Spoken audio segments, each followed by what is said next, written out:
Jimmy Houston's fan. He's eating steak, and I'm eating Spam. So please don't let the fish go. Yeah. Ain't no Jimmy Houston on board a Spanish fly. I don't go out fishing to kiss my fish goodbye. I love the great outdoors and everything they do, and I wanna see Jimmy Houston kiss my 10-pound wahoo.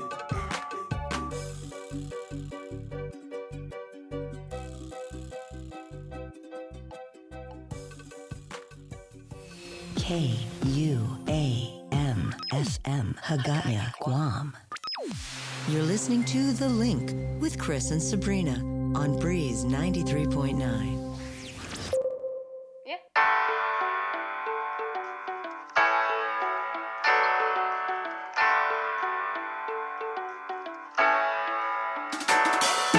Thunderstorm clothes wrapped around my head, clothed in black and gray.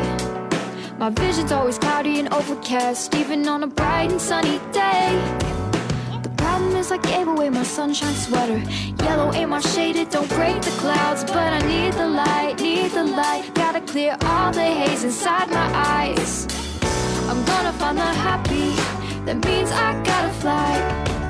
I turn around as you wish me luck and say birdie bye bye. I'm gonna find the happy, that means I gotta fly. I turn around as you wish me luck and say birdie bye bye. Drowning under blankets, my body's tied down. They think that I'm just lazy, but I also want up and out. Clawing on my own skin, see my scars. Little rays of light that dance all over my arms. Dance with me, dance with me, dance with me. Maybe I can dance under the steep, yeah. I'm gonna find the happy, that means I gotta fly. I turn around as you wish me luck and say birdie bye bye. I'm gonna find the happy, that means I gotta fly. I turn around as you wish me luck and say birdie bye bye bye bye.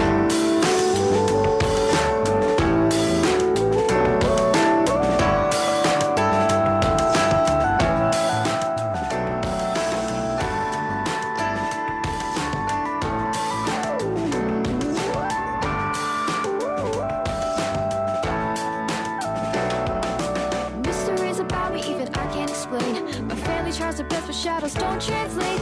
I tell my sister Rosie, how much more can I take? I need to fly away, I gotta fly away. Just let me fly away, I need to fly away, I gotta fly away, yeah.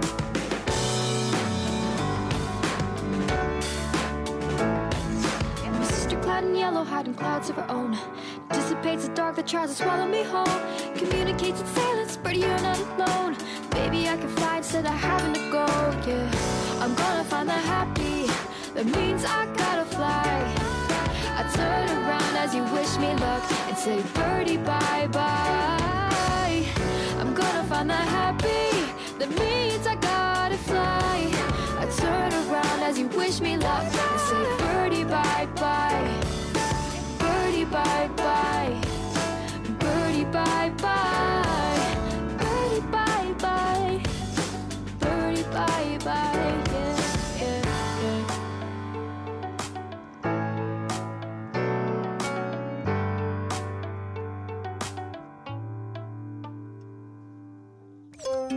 Chris and Sabrina with The Link. The Link. Here on Breeze 93.9 FM.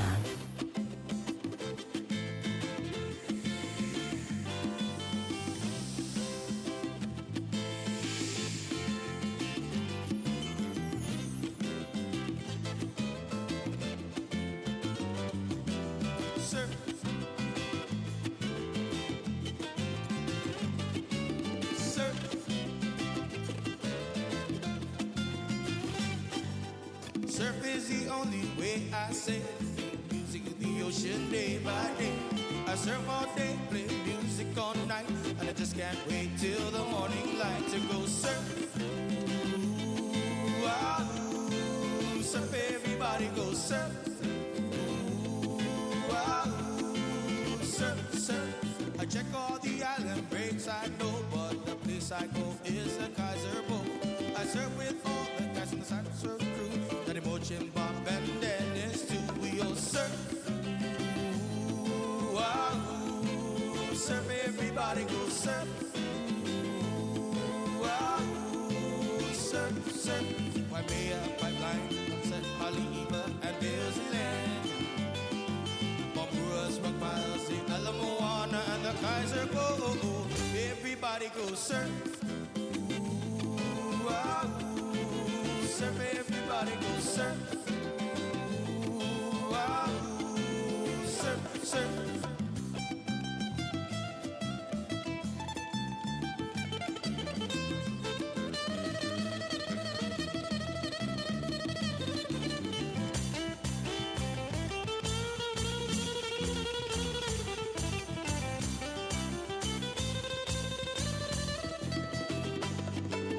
Once you learn all the radical moves, I know it will put you in the groove. Go off the lip and into the tube. If you can do it, so can you. So go surf. Ooh, ah, ooh. Surf, everybody go surf. Ooh, ah, ooh. Surf, surf. Surf will never ever die, 'cause the feeling makes me fly so high. My love for surf is very strong. So the ocean is where I belong. We go surf. Ooh, ah, ooh. Surf, everybody go surf. Ooh, ah, ooh. Surf, surf. Waimea, Sunset, Pipeline, Haleiwa, and New Land. Barbados, Rock Miles, the Alamoana, and the Kaiser boat. Everybody go surf. Ooh, ah, ooh. Surf, everybody go surf. Ooh, ah, ooh. Surf, everybody go surf. Ooh, ah, ooh. Surf, everybody go surf. The Link, The Link, The Link. Here on Breeze 93.9 FM.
Zaitanados, diatrasa.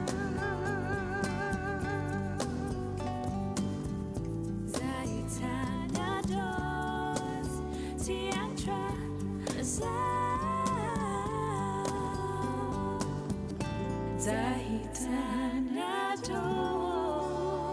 Zaitanados, diatrasa.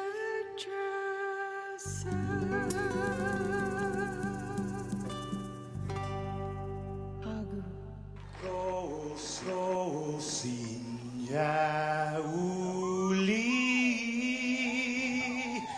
di sombranzelten meg e zu ite saluda antes di hum niga Radzauzen malak estrezas durante in todo il memu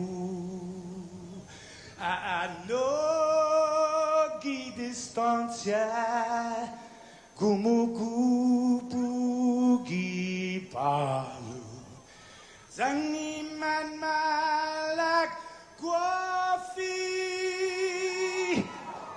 con una sughiairi preba tu la noci nai banderata gaigi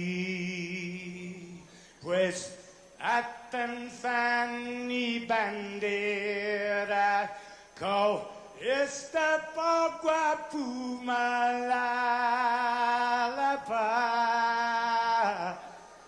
Gilo tanu man libri Sentanu iti man ko badi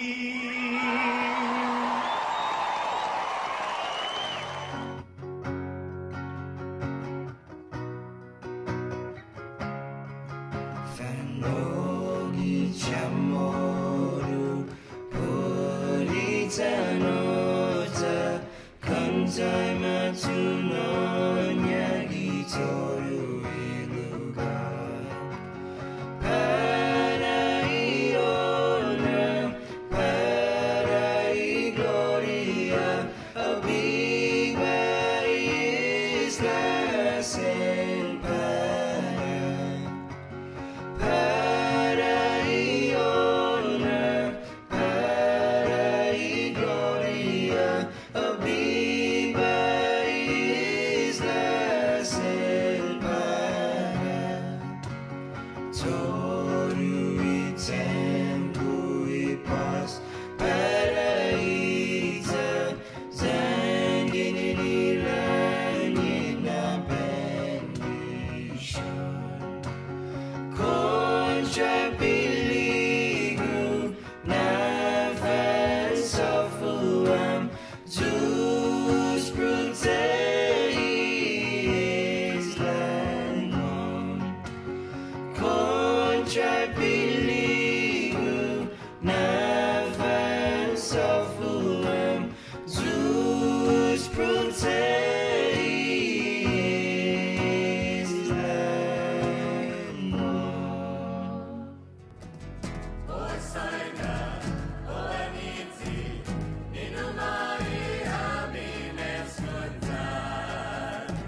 Morning, Guam. Huh.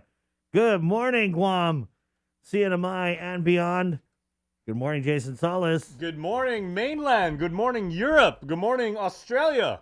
People all over the world. Good watching this morning, Timbuktu. Nice. Good morning, Madagascar, There you go. which is also an island. Good morning, Harmon. Good morning, Monkey Town. MTM, good morning. Good morning to my southern people watching on KUAM TV. Some of us still haven't figured out the Facebook Live. We are on KUAM TV on this Wednesday, the 3rd day of March. Good morning to everybody working in hospitality. If you are getting back to work, congratulations. Let's do what we got to do.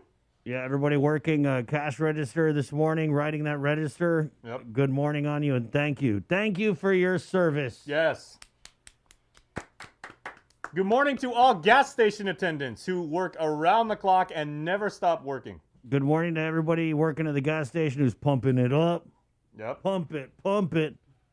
And you know what? Good morning to everybody. I want to say good morning to everybody who's working in grocery stores, stock clerks, the people that work in the back, the people that tag the merchandise, the items, the people that bring out the produce and everything like that. Yep.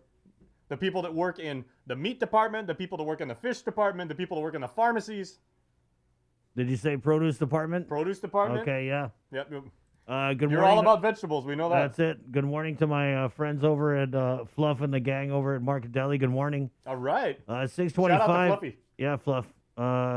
Good morning to our Facebook Live viewers. Bennett Lujan Duenas. Buenas. Good morning, Jenny Serrarios. I love this comment from Aaron Redoble. Good AM, KUAM Fam Bam. Coffee, bread, and KUAM. A complete breakfast platter. That's it. That's all you need right there. This is what coming to this show is really all about, man. You guys and your good morning comments, you guys make it so worth it. Luz Leonis, You guys are good the morning. best. Good morning, Luz. Joseph Mantononia, good morning. Rosemary Laguatnia, good morning, team. Good morning, squad. Donald Chrysostomo, good morning, Guam, and the entire KUAM crew. Bree, Chris, Jason, stay safe, Guam. Thank you. I got one from Melanie Untalan. Did the three of you plan to wear black long sleeve today? Are you guys the men in black? Yeah, we are. Well, technically, Chris is. Blue. Wait, is that navy blue or that's purple? It's blue. It's like maybe royal blue. I don't know. It's blue. Okay, No, I don't know the shades, bro. I'm a guy. It's blue is blue. Okay, well, Joser's wearing like Hollister. Excuse me, Joser. I can't Oh, afford Hollister. Oh my God. I only got one job. It's from Green Hills. Well, Oh, yeah. Joser, as soon as we're done with the link this morning, Joser is going Green off to Hills his photo boss. shoot. That's Hollister from Green Hills. It only has there's supposed to be one L, and Yeah. so they As soon as Joser's done, he's got a modeling contract with Guess. yeah, he does. No, we didn't plan it. We woke up like this. Hey, John Bukat from your neck of the woods, Chris. Good Yeah. morning, Chris, Sabrina, Jason, and Joser from Inarahan, and gives us 3 cups of coffee in emoji. Thank you. Thank Needed you. that. I need that. Angel P. Quintanita Castro. Good morning, familia and KUAM News. Bananas y Dulce. Have a great day. Be safe. Ruth Pablo Gagnon, Hafaday, Guam.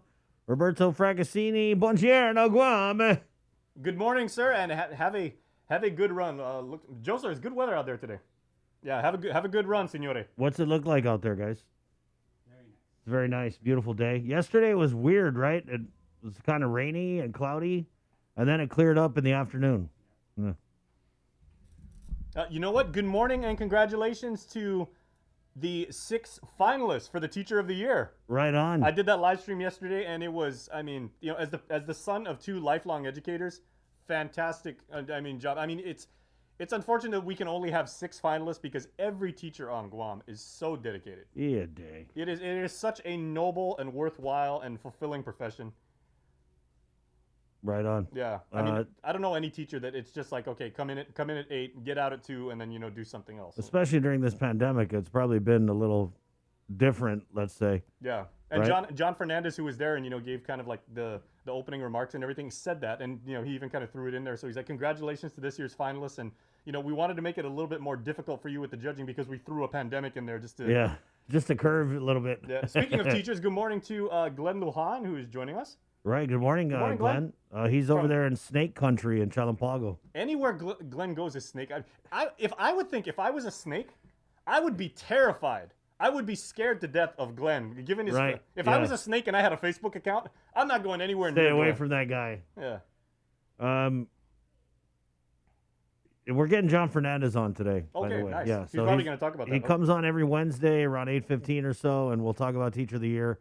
Also coming on the show, we got the chief of the Guam Police Department, Chief Steve Ignacio. We'll keep it kind of law enforcement-y, and Department of Corrections Major Anton Huggan is coming on. Jay, you've also got this great interview with the UOG's 53rd Charter Day MCs. Yeah, so 2 students from the Student Government Association up at Triton U, as we call it. I had the opportunity to kind of mentor them a little bit last weekend, and UOG said, would you guys be willing to jump into a Zoom call and just give them some tips on what it means to be a Zoom presenter, and their Charter Day festivities this year are all virtual. So I sat with them for an hour. Really, really good young people. They care about the university. They want to do a good job, and I just said, this is an amazing opportunity and responsibility for you guys to be the MCs. So have fun with it. Wait, is there like an MC they're MCing like there's a big crowd, or is it a virtual Zoom? It's a virtual Zoom, but they're going to be, that's part of the set. So Right. They're going to explain it. I mean, it's very elaborate, and even if you guys aren't at UOG, don't go to UOG, you guys are going to want to tune in to that because it's a really, really good thing that we got coming up. Plus, we have our UOG Charter Day series, which started on Monday.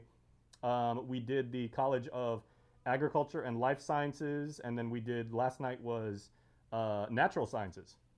So we did the humanities, we did the big science building, and tonight is Ken St. Nicholas is profiling his alma mater and mine, the business school.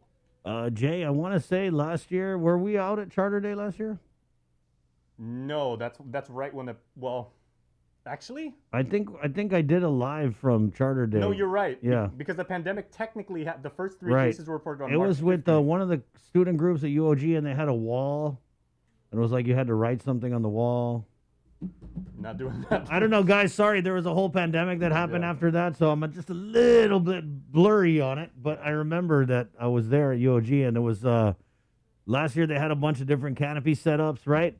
Right, I remember that. Yeah. Yeah, Charter Day is always the best. I mean, Uh-huh. well, I have a shout out now coming to us all the way from the land of 10,000 lakes. Chad Young says, "Good morning to all on the island from Minnesota. Ooh, it's just so good, don't you know, up there? If you're an ooper." Was that like the leprechaun voice? No, what? Okay, sorry, Chad. That was my best Minnesota. I've got Hey, a we lot of, I've got a like lot the of friends in Blarney Stone in Minnesota. I've got a lot of friends in the Chicagoland area, in the Yoopers, the peninsula of Michigan and Minnesota. I tried. I'm sorry. Mama Bear is also checking in here this morning. Half a day, Debbie. Half a day, Mama Bear. Debbie, oh. what are you eating? I just thought it was funny. Glenn put in the comments here, he's not scared of snakes, but he is scared of geckos. Really? Is it the sound they make or the? I think it said they can land on you and you're like, oh, Which is funny. just like that, Jake. Oh. And it's hilariously ironic that Glenn would be afraid of geckos, considering he went to GW. Right, yeah. There's some irony there. No, you know what? I know some people. They're not afraid of snakes. They're not afraid of spiders. They're not afraid of, anything salamandery and everything. But they're on Guam. They're terrified of cockroaches. Yeah, because the cockroaches on Guam, it's a whole other breed. Okay, let's deep dive into this for just a second, right? Okay. We got the regular cockroaches, right? And please add your comments, right? We got the regular cockroaches, the ones that make me all skeeved out. Are the ones that are baked into your bread? Well, there's that. I mean, a lot of people freak out for the ones that fly. Yeah. Because those ones aren't just cockroaches; those are cockroaches with attitude, right? Yeah. But the ones that freak me out are, you don't see these too often, but they're the ones that they wound up on their back and then they click. Yeah, and they'll that's not a flip. cockroach, Jake. No, those aren't cockroaches. No, it's not. What are those? They're called poppers. I don't forget what the scientific name is, but yeah.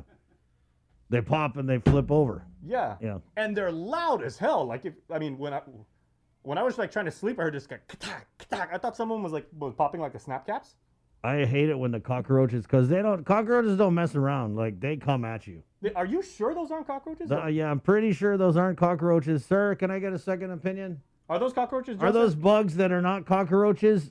They're not cockroaches, right? I'm not trying to prove that I'm right. I'm just okay. Link fam, what are those cockroaches? You know the click click and they Link fam, the bug that's not a cockroach that you put it and it pops over. Yeah.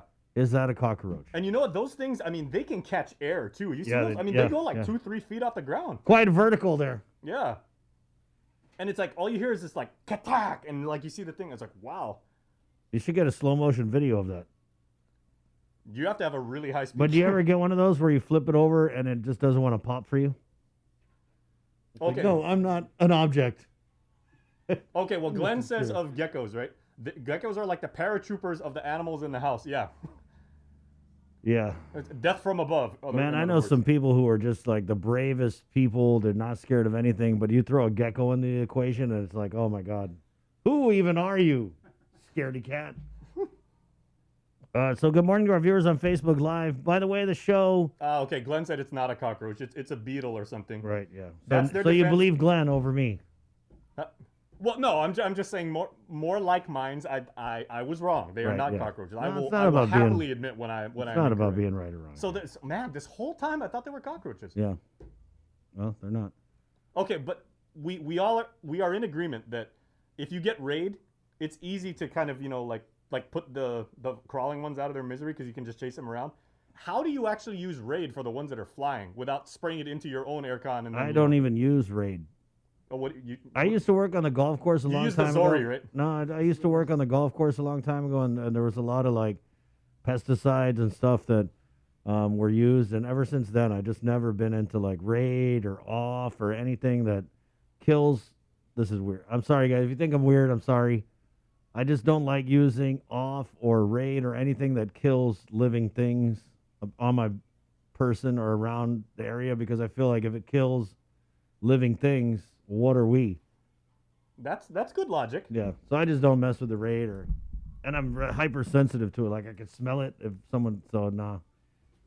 You just smash it. Do what I do with a cockroach. Yeah. You just get the paper towel and just like, boom, grab it and you smash it in there and then you just throw it in the toilet.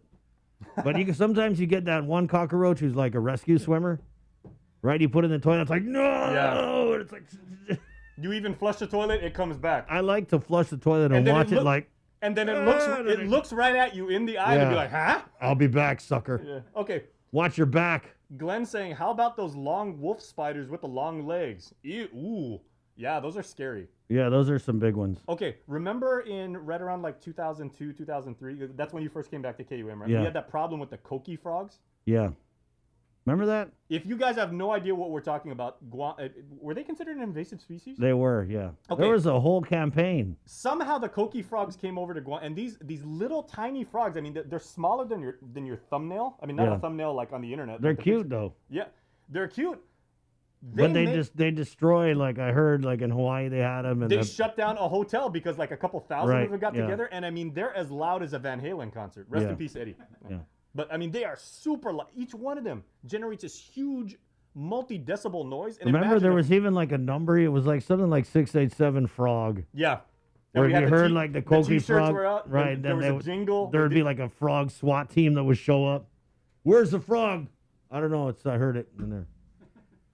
So yeah, that was a thing, guys. Those koki frogs were crazy. Yeah. Man. But in Hawaii, I guess it would almost shut down tourism because Well, yeah, like we were saying, I mean, it actually did shut down. they're like, oh, this bugger won't never shut up, brother. No, because I mean, the guests at the hotel, they were. oh, like, I this mean, noisy bugger here. Yeah, the hotel closed for a little while. Yeah. 6:36. So good morning. Welcome to the link. That's what we do here. We just like talk a little bit while we're drinking our coffee. Well, And- maybe as part of our UOG series, we can get somebody from the biology department to come on and talk about frogs and cockroaches. And You want me to get in what is it, entomologist? Is that the bug doctor? Yeah. The bug? Oh, is Okay. it Ray from he's in charge of the invasive species. Did you see Ray? Not Ray Charfus. That's a Ray. See, Ray. No, not Ray Chargaloff. That's Yeah. our buddy of Fat Boy Slim. Ray. Yeah, Ray. Yeah. Ray. Okay, so we'll do that. Yeah, so we kind of come on, a little chit chat a little bit, and then we get into it. Who's coming on the show today here, which is brought to you by East West Rental. Thank you, East West Rental, for jumping on board Thank you. the link. Also, IT&E Carrier at 647. Cool for all my aircon babies out there. And also, Calvo Enterprises, thank you very much. At 638. We got Dr. Ho Wen, the Physicians Advisory Group Chairman, who I think Doc is back on his pre-pandemic schedule because I texted him. I was like, hey, Doc, can you come on at 7? He was like, wow, that's early. No, the Doc, other day, is that you, Doc? the other day when we had him on, like Yeah. at like 9, he was even saying, he's like, man, this is weird for me. Right, 9 is a weird time for Yeah, him. he was That's he late. was he was always like 7 or 7:30. And then we're getting the attorney generals. We're getting 2 attorney generals this morning. Guam Attorney General Levin Camacho and the Attorney General for the NMI, the Northern Marianas Islands, Attorney General Edward Manabusan. Yeah, because AG Manabusan actually kind of like spearheaded a campaign which got many nationals attorneys general to support Guam in its matter that's going before the U.S. Supreme The Court. CERCLA, it's like a CERCLA lawsuit against Yeah, the Navy, against the and Navy this is over about the Ordot Ordot dump, right? Yeah.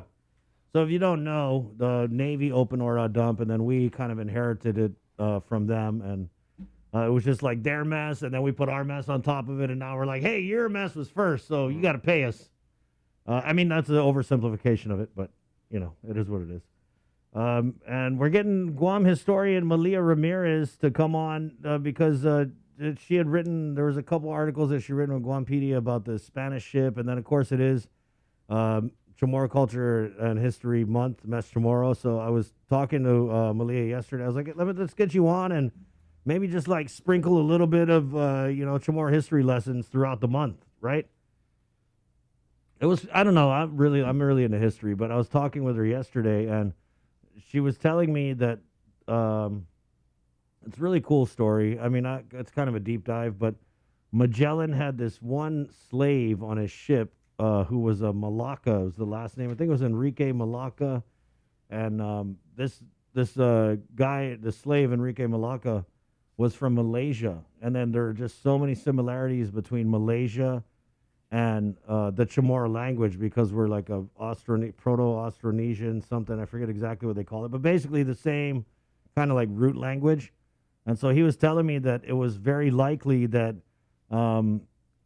this Malaysian slave who was owned by Magellan would be able to kind of understand what the ancient Chamorros were saying. So, there's no documentation, obviously, because ancient Chamorros didn't write anything down. It was an oral tradition. And so it was really interesting when I was talking to him and how they kind of like pieced together the viewpoint of the ancient Chamorros based on like other people's writings. Because, of course, in Spanish, they were writing everything down. And so what they do is they take like this account from this priest and then this account from this explorer and then this account from like this Malaysian guy. And then they kind of like parse through it. And you know what I'm saying? So it's almost like reverse engineering the Chamorro viewpoint, which was not one that was, written down or... Academics would call that revisionist history. I don't know if that's the right way to put it. Yeah. Anyway, That's so a yeah, nice way to put it. Malia's coming on, and we'll talk to her just about. Did all you that kind just of stuff. snork? I did, yes. Did you guys catch that? He was like, ah. And I only thought Sabrina did that. I've never heard a dude snort. Have you guys ever snorked? was that a snork? Wait, is it snork or Snort. is it snort? It is a snort. That's the Barnett in me, Jay. It's a Wait. snort with a T. with a T? Yeah. Oh wait, the snorks were Snorks for the cartoon with the head, the nose. the. right? Come along with the snorks. Yeah. Well, no, not the nose. The. Oh, was it Paris- a thing on their? They had some kind of protruding phallic kind of symbol. Yeah, it was weird. Well, it was like the periscope, like we're trying to get installed in the station so that we can see. And then I touched base with the Russian asylum seekers. I mean, you could probably hear their stomachs growling from here. They've started their hunger strike. And so I reached that's out. right. That started, yeah. And so I sent them the Zoom link. We're probably going to get them on as they've gathered just a little more attention to their plight, which is pretty nuts. We had them on a few weeks back and maybe a month. And some of them have been here for years, right? That kind of just goes to show the process for like seeking asylum. I guess it's a long process. And then you throw in a pandemic, and I'm pretty sure that just complicates everything. As there was a long time where they weren't even able to show up at whatever like federal office they needed to go to because it was closed because of the pandemic. Yeah, and also remember on Monday's show, Chris, we had the two. Speaking of academic, we had the two esteemed doctors from UOG again, and they were saying they're getting ready for their class research conference, and a part of their agenda is going to be focusing on the plight of of Russians trying to flee their country and seek asylum. Right. So that, that definitely ties into their Man, it was program. just funny though because when we had the Russians on, you remember the comments? Oh, Glenn said he actually saw the hunger strike at Adaloop the other day. Right. Yeah. Wait, so what are they doing? They're camped out on the lawn of the Ricardo J. Berdallo Governor's Complex? Could be. Could be. Is that what happened, Glenn? I don't know. I haven't Sorry. been down there. Yeah. Like, I drive around on the weekends, but I But haven't- you remember when we had them on last time, they were getting like eaten alive in the comments because one of them had said something like, "Oh, it's so hot here," and then people were like, "If you don't like it here, just go. Why are you hating on Guam?" yeah. Why would you want to go to the States when it's winter and give up 10 months of summer? Right. Yeah. So anyway, we get a little sensitive sometimes when people talk about our island. 6:43. That's who's coming up on the show this morning on the link. Sabrina Salas Mantanani will also be in. She's coming in at 8. She's dropping her boy to school this morning. Okay, Glenn actually says he saw the hunger strike with the Russians seeking asylum. He goes, yeah, they were camped out along the side of the road. Okay. Okay. Right on. And there's a few of them. So I did talk with them yesterday, and I was like, hey, if you guys can come on, come on and send them the link. We'll see what happens.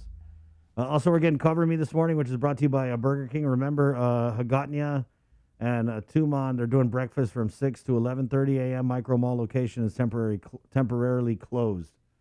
Okay, as they're having issues with their bread supplier, and we'll keep you posted when they get back up and running fully. Oh, speaking of Cover Me, Chief, our friend Nestor Quintanilla, he's a part of the Link family, and he's saying his daughter, Jada, who you heard from, she's in South Carolina, she is putting the finishing touches on her next music video, and Nestor said we get the world premiere right here on our show.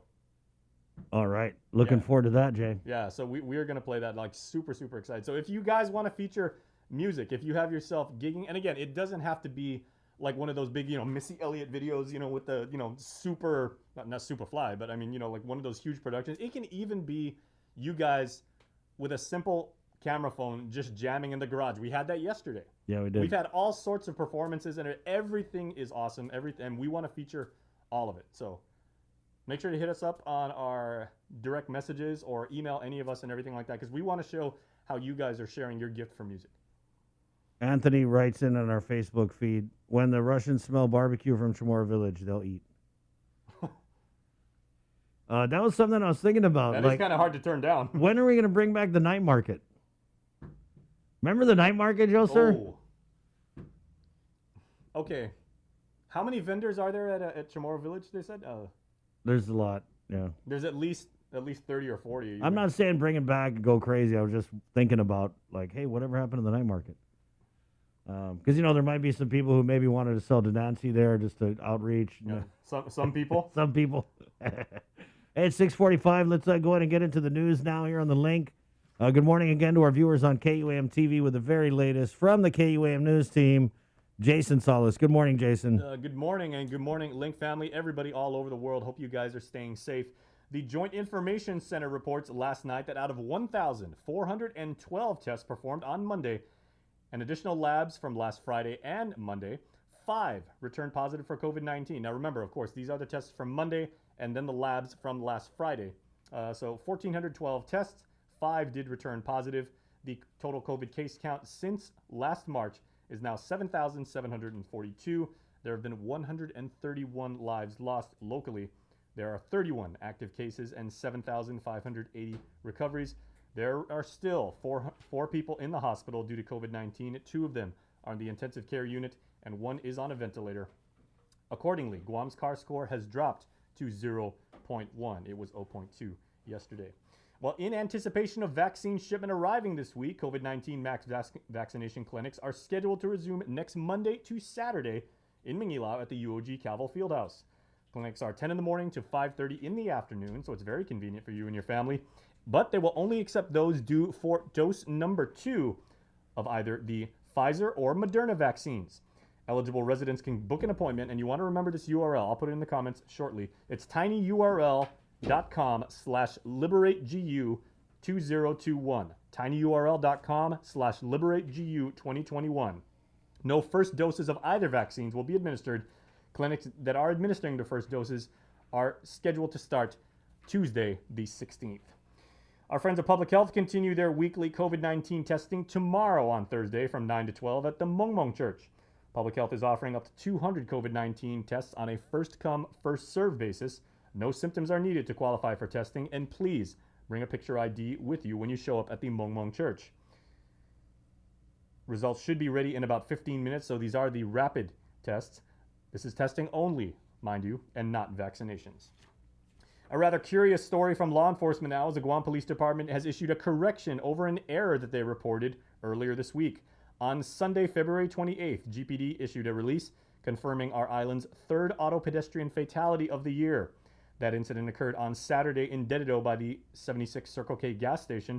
The GPD release indicated that a male victim was transported to GRMC for treatment and care, where he was pronounced deceased due to injuries. However, this proved to be not the case, as according to spokesperson Sergeant Paul Tapao, GPD's follow-up investigation learned that yesterday the victim in fact is not dead and is currently recovering from emergency surgery. The case itself is ongoing.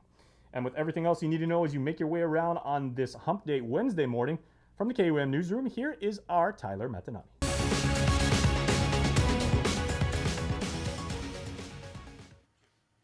Hafa good morning everyone. I'm Tyler Matanani with your headlines here on The Link.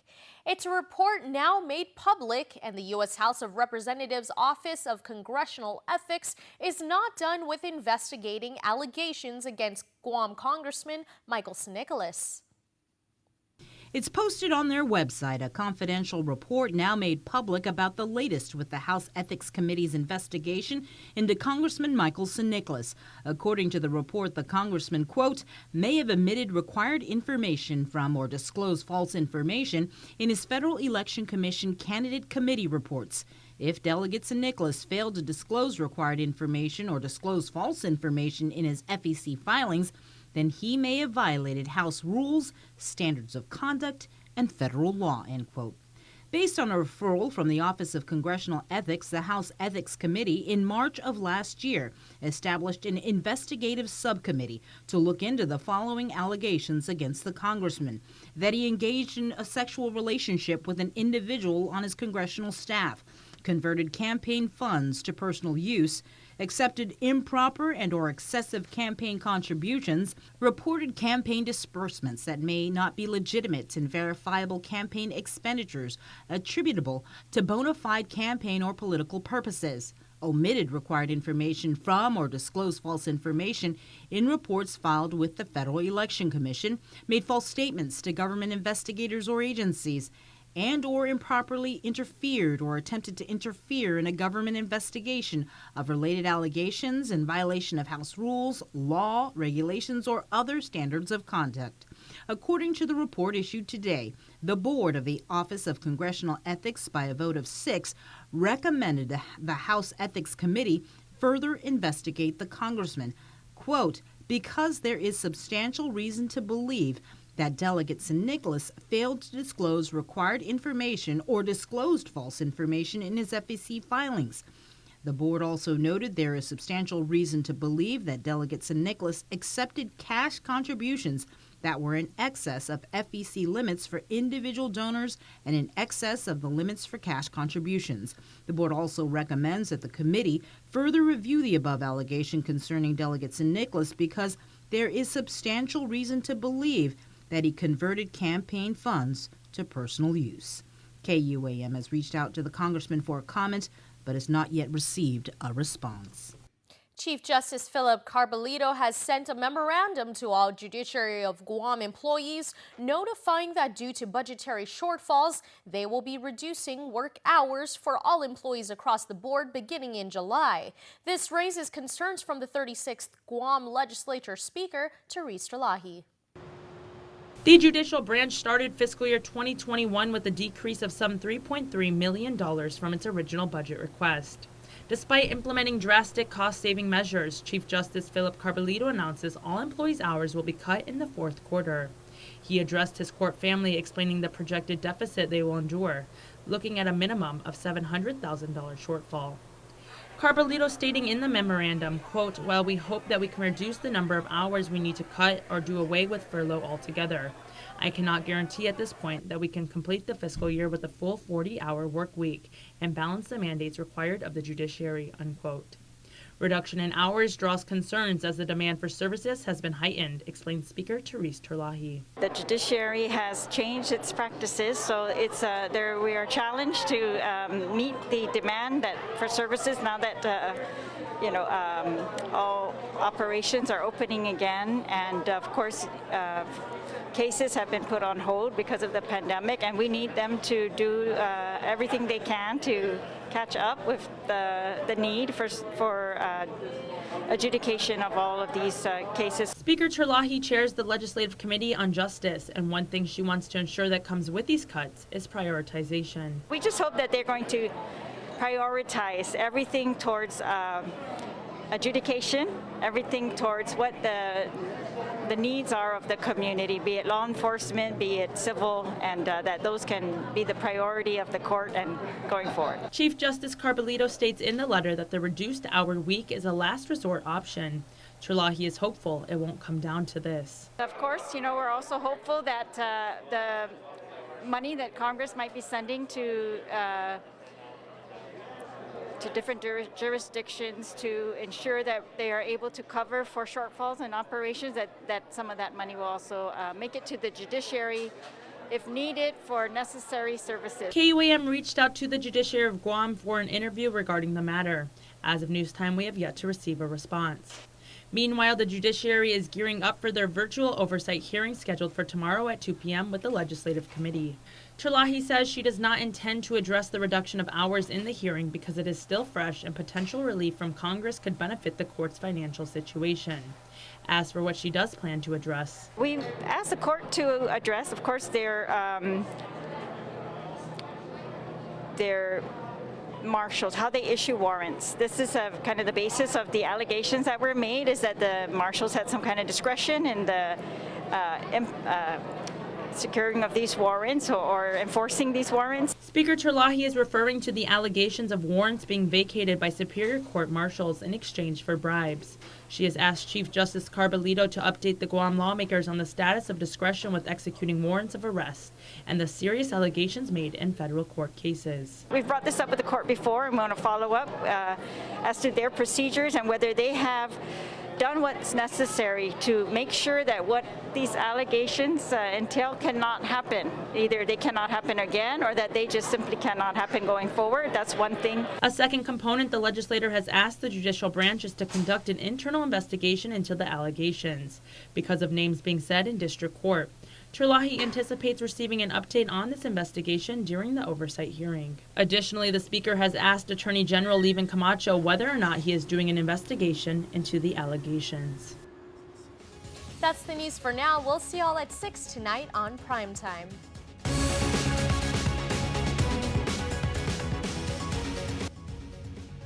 And let's get you up to speed on what is happening in the mainland this morning as FBI Director Christopher Wray is testifying before Congress for the first time since the January 6th insurrection. Natalie Brand has more from Capitol Hill. FBI Director Christopher Wray says the Bureau sent out a warning of violence ahead of the January 6th Capitol insurrection as soon as the information became available. It was, as you noted, raw, unverified, uncorroborated information that had been posted online. And my understanding was that that information was quickly, as in within an hour, disseminated and communicated with our partners, including the U.S. Capitol Police. Wray says the FBI has been working around the clock to identify the people involved in the attack, with more than 300 arrested so far. That attack, that siege, was criminal behavior, plain and simple, and it's behavior that we, the FBI, view as domestic terrorism. Lawmakers also want to know what the Bureau is doing to address the ongoing threat from domestic violent extremist groups, including white supremacists. Racially motivated violent extremism, specifically of the sort that advocates for the superiority of the white race, is a persistent, evolving threat. It's the biggest chunk of our racially motivated violent extremism cases for sure. A new report from George Washington University identified 33 suspects with military backgrounds. 36% of those with military ties were linked to extremist groups, including the Proud Boys, Oath Keepers, and 3%ers. Natalie Brand, CBS News, Capitol Hill. And as always, to check out what's happening here at home, the very latest news is on KUAM.com and any of our social media properties at KUAM News. We're going to take a break, but we have lots more coming up on the link, so keep commenting and keep interacting with us because we will see you right after these. Hey, you. What if I told you that scanning this box could give you access to any food you're craving, delivered to you hot, fast, and safely without crazy fees? Go ahead, try it. You won't be disappointed. Make the dash to Uno Go, uno-go.com, or download the app at your app store. Join KUAM and Punta Dos Montes for the Mes Chamorro Masterclass Series, an informative digital series for demonstrations throughout Mes Chamorro. Catch the Mes Chamorro Masterclass Series weekly on the KUAM News Facebook page, the KUAM YouTube channel, and every Saturday in March following the KUAM News Weekend Edition at 6:30 p.m. on TV8 and 7:30 on TV11. We'll highlight Guam's talented crafters and artisans teaching artisanal skills of our Chamorro heritage. Viva Mes Chamorro! From Punta Dos Montes and KUAM Communications. See KUAM.com for the complete Mes Chamorro Masterclass series schedule. Only one company on Guam provides every solar energy solution under one roof. Micronesia Renewable Energy. You want solar only? They got that. You want solar with batteries? They got that too. You want outright purchase or lease purchase? It's up to you. Does your solar system need a tune-up? That's what they do. For solar energy solutions from A to Z, you can count on MRE. Give them a call at 632-2613 for a free consultation. MRE, providing real solar solutions built by real solar experts. GU Self-Storage, conveniently located near the Harmon McDonald's. We offer affordable rates, online payments, and auto bill pay for your convenience. Plus gate access daily from 6 a.m. to 9 p.m. Call us today at 648-7867 for more information. Half a day. Does your child have a hearing loss? We are parents of deaf and hard of hearing children and volunteers with Guam's Positive Parents Together, and we are here for you. We know how you feel and have walked in your shoes. We want to help you navigate your way through our educational and medical systems, and most especially, your emotional journey. Please visit us at www.guamparents.org for more information.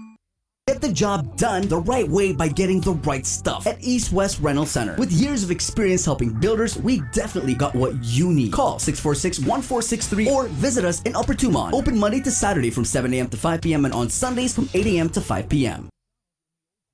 You're watching The Link with Chris and Sabrina on TV 11, but don't leave yet because we're coming up next on CBS This Morning. We got your 6. At 6 a.m. with The Link on Breeze 93.9 FM.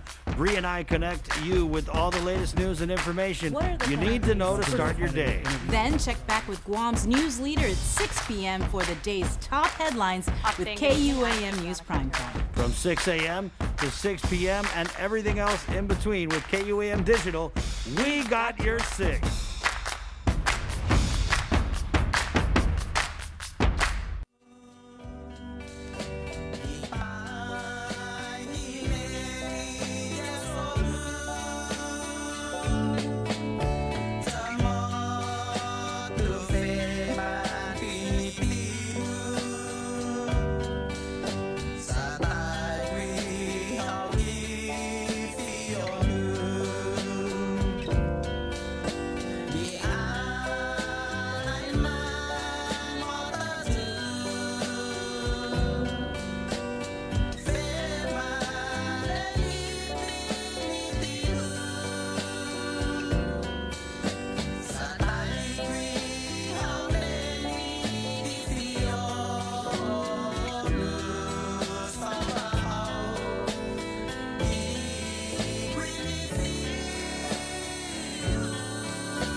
Hey, good morning.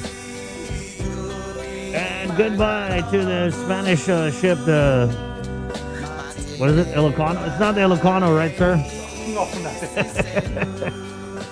He's like, no, we don't have nothing to do with it. The Elcano. On their way to the Philippines. Well, you know how that ended. Didn't end so good last time for Magellan. Bazem, I just said, hey, let's just keep going, guys. 702. We are KUAM FM, Magotnia, Guam. On the Breeze, that's the radio station. If you're listening on the radio, thank you. Good morning. My name is Chris. Viewers on KUAM TV. Good. Right on. Good morning. And we also got an audio stream, Docomo Channel 10J, and Facebook Live, as always, with the KUAM News Facebook page. Dr. Ho Wen, the Physicians Advisory Group chairman, now joins us in the KUAM News Zoom room. Doc, 7 o'clock is early for you now, huh? No, good morning. I just had to run a little bit earlier. Good morning. Doc, so, wow, I was kind of talking yesterday, like we're out of vaccines, right? Is that a big deal or what? We have vaccines. It's not a big deal because I think that a lot of places in the state are also out of vaccine. When we are expecting the shipment to come in this Friday. So, hopefully it will be rolled out, give to the clinic to start, give the number 2 out on Saturday. So, and then on the guard, at UOG, from Monday to Saturday next week. So, we're going to play some catch up, make sure that, I'm not sure what the right number is, so I say 6,000, and yes, I heard something like 8,000. So it's a lot of people behind, but they're gonna run every day of next week to try to give out all number 2. So, we about a week late, but again, the period's about up to 2 to 3 weeks, so everyone be okay. And they're not doing any. I saw the release that they're not doing any first shots until what, like March 16th. Yeah, we had to complete all the second series, and that's we're going to ask people to hold off to the first shot. Request until all the second one have been completed. So we have planned 35 vaccine coming in. We have enough for everyone for number 2 and start number 1. Doc, so I remember when the vaccines first came out, there was they said you had to get it like 21 days after the first shot. What is the window for those receiving the second shot? What is like the absolute latest that they can receive the second shot after the first? Like how many days is the max? The preferably 2 weeks after, but we can stretch up to 4 to 6 weeks. But preferably 2 weeks after your due date. So if those people who are scheduled to get their second shot like this week, you would say preferably 2 weeks after is ideal, but you could go 4 to 6, right? Yes, you can do that. That's why when next week, every day, next week except Sunday, will be open. I think they should have more than just UOG to try to catch up. And, so it's easy for us to vaccinate, 6,000 people in a week just because we can do about more than 1,000 a day. So it's not hard for us to catch up. When you say, Doc, when you say preferably within 2 weeks after your second shot due date, what happens after that 2 weeks? Because you threw in that word there, preferably. Is it less effective? No, it's not less effective. I don't think everyone knows for sure 100% of what happened or what percentage of efficacy you have. But, like I said, everything else, you can extend up to 4 to 6 weeks. But, if you can, the best you can is just get it within the next 2 weeks after your date there. But like I said, there's really, people should not be concerned to be late up to the 4 to 6 week mark. But like I said, we will complete everything by the end of next week or early on probably the second or third week of March. It should be complete already. But to go forward, we have to kind of plan carefully for the second dose to make sure that we don't repeat this. So right. Hopefully, So what happened, Doc? I mean, when you say don't repeat this, we kind of this situation we're in, and that's what I was talking about yesterday. Is I had a comment here. Most people would have more trust if they heard this first from the governor and the committee rather than good news people. So that's what I'm saying. It kind of seems like we just woke up one day and there was no vaccines on island. And yeah, so the thought like this, right? I mean, number one is up to supply. I mean, if the federal government give a certain amount of vaccine only for the month, and if we give out so fast, we will exhaust that. So that's the key. Is just the number of vaccine given to government. I know we request 50,000 doses a month from the federal government, but if they give us only 20 or 30,000, then we kind of stuck with that. We can't request anymore. Right. We cannot buy anymore. So if we give out the vaccine so fast every day, then you will exhaust the number of vaccine allowed to us for that month. So that's number one. Number two is that there's a kind of a thought that hey, for us to build kind of herd immunity, you have two options. Option number one is that to give out most people the number one shot, like the first one, because after the first one, you can get anywhere from 50 to 80% efficacy the first shot. So if you want to cover the island really quick, you just have to give most people the first shot, and then if we have more, then we complete the second one. The second shot will get you up to 95% efficacy. But at the same time, if you want to build herd immunity really quick, then you take a risk to give everyone the shot number one, and then be late to number two. That's the option of number one. But option number two is that we give less people the first shot and save the second shot, to complete for people to complete the two dose series. But again, you go to option number two, then you have less people that have immunized on the island. So it's either one. You can look at it. We just have to make up our mind to go option number one or option number two.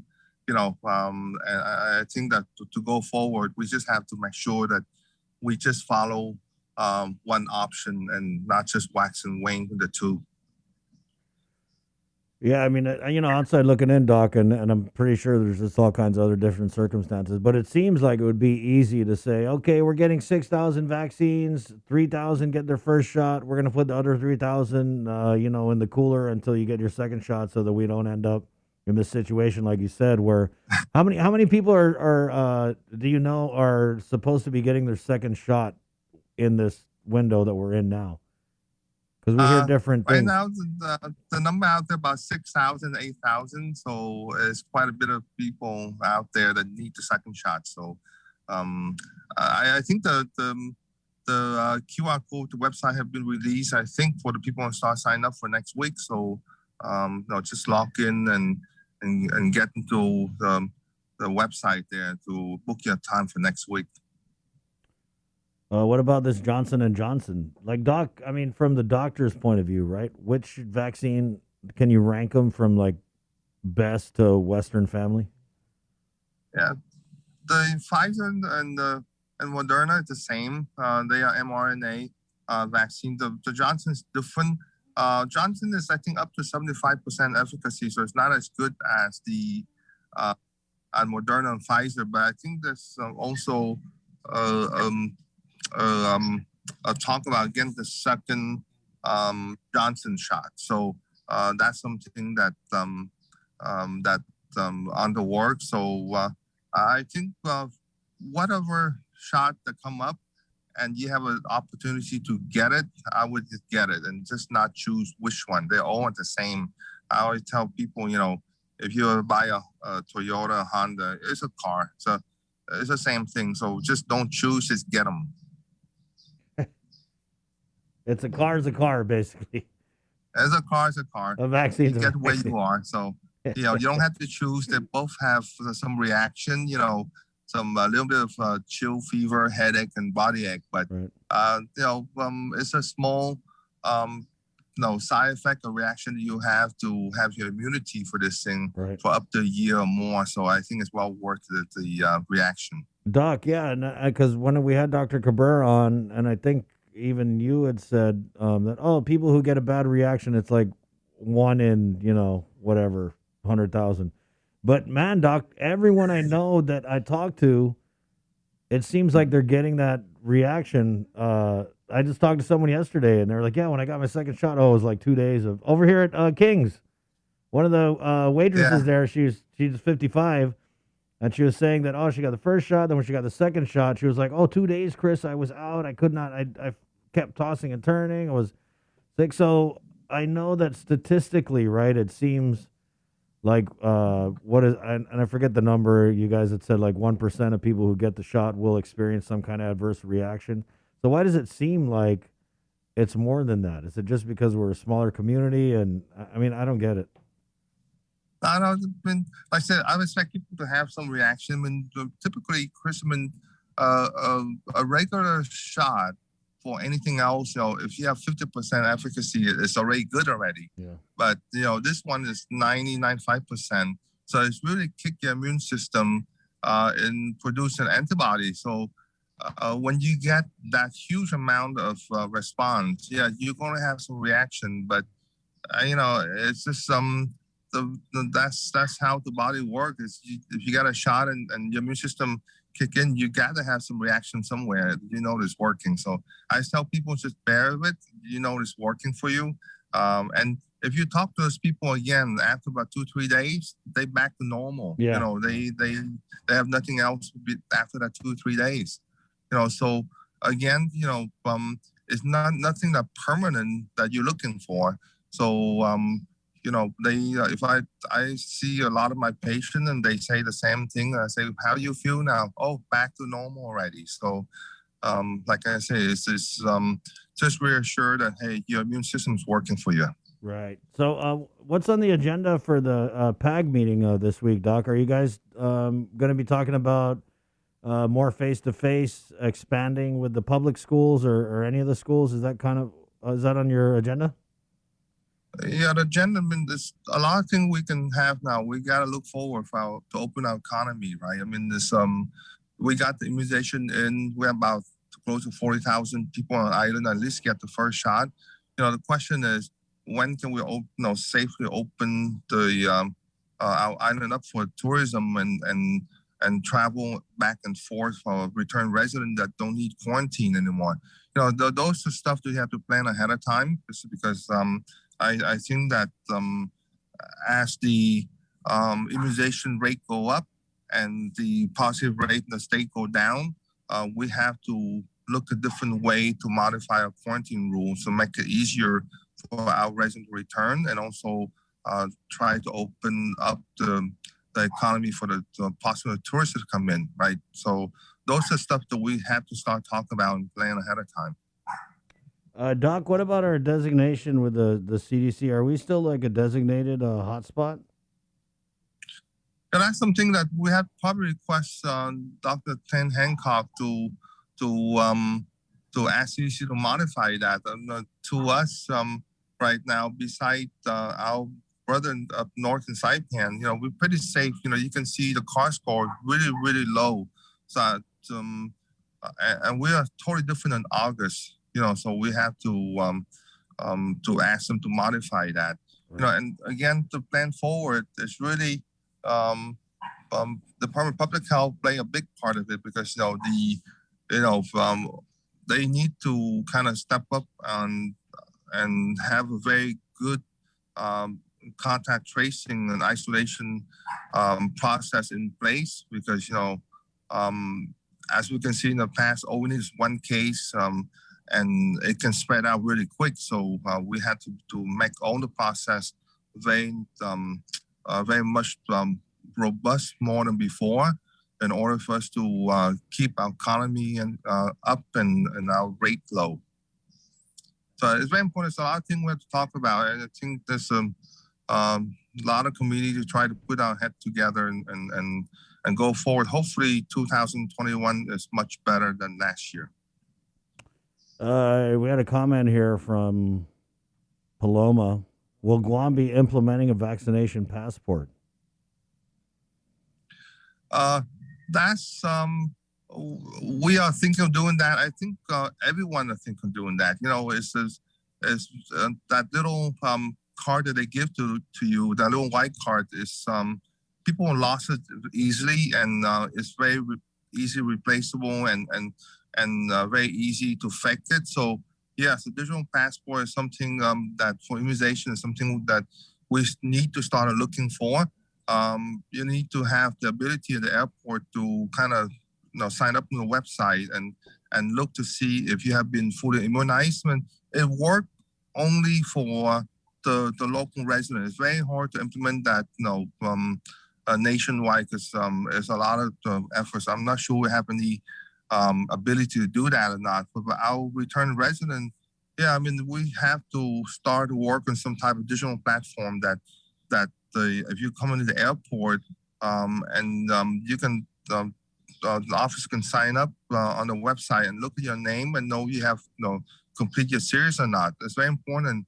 If you complete already and you have a certain percentage number of people in Guam that have been immunized, you can quarantine from home. So that's what our goal is, to get up to 50-60% herd immunity and get people to go home rather than being a Q factor. Digital passport something that we really have to look for now and plan ahead of time. With these hiccups in our vaccination supply, Doc, do you believe that we're still going to meet the governor's Liberation Day goal of herd immunity? That's a high possibility we can, Chris. That's a achievable goal. Again, it's really depend on the number of vaccine given by the federal to Guam. If they give us 60 to 70,000 doses per month, we can complete that really quick.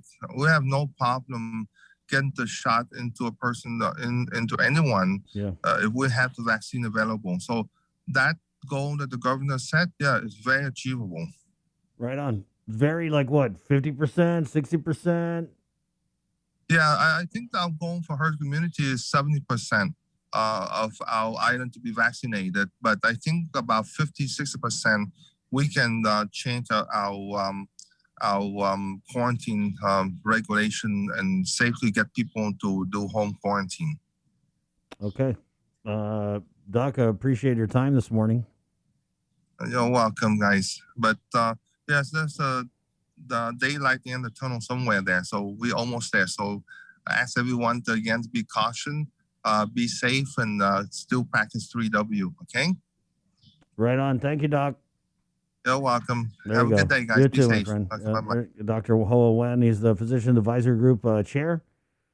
And he's been coming on here on the link ever since the start of the pandemic. So definitely appreciate that. As there were these Physician Advisory Group meetings.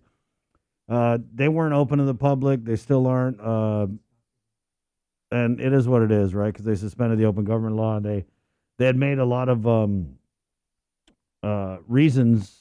I almost said excuses. They made a lot of reasons why they didn't believe that the public should be able to watch these meetings.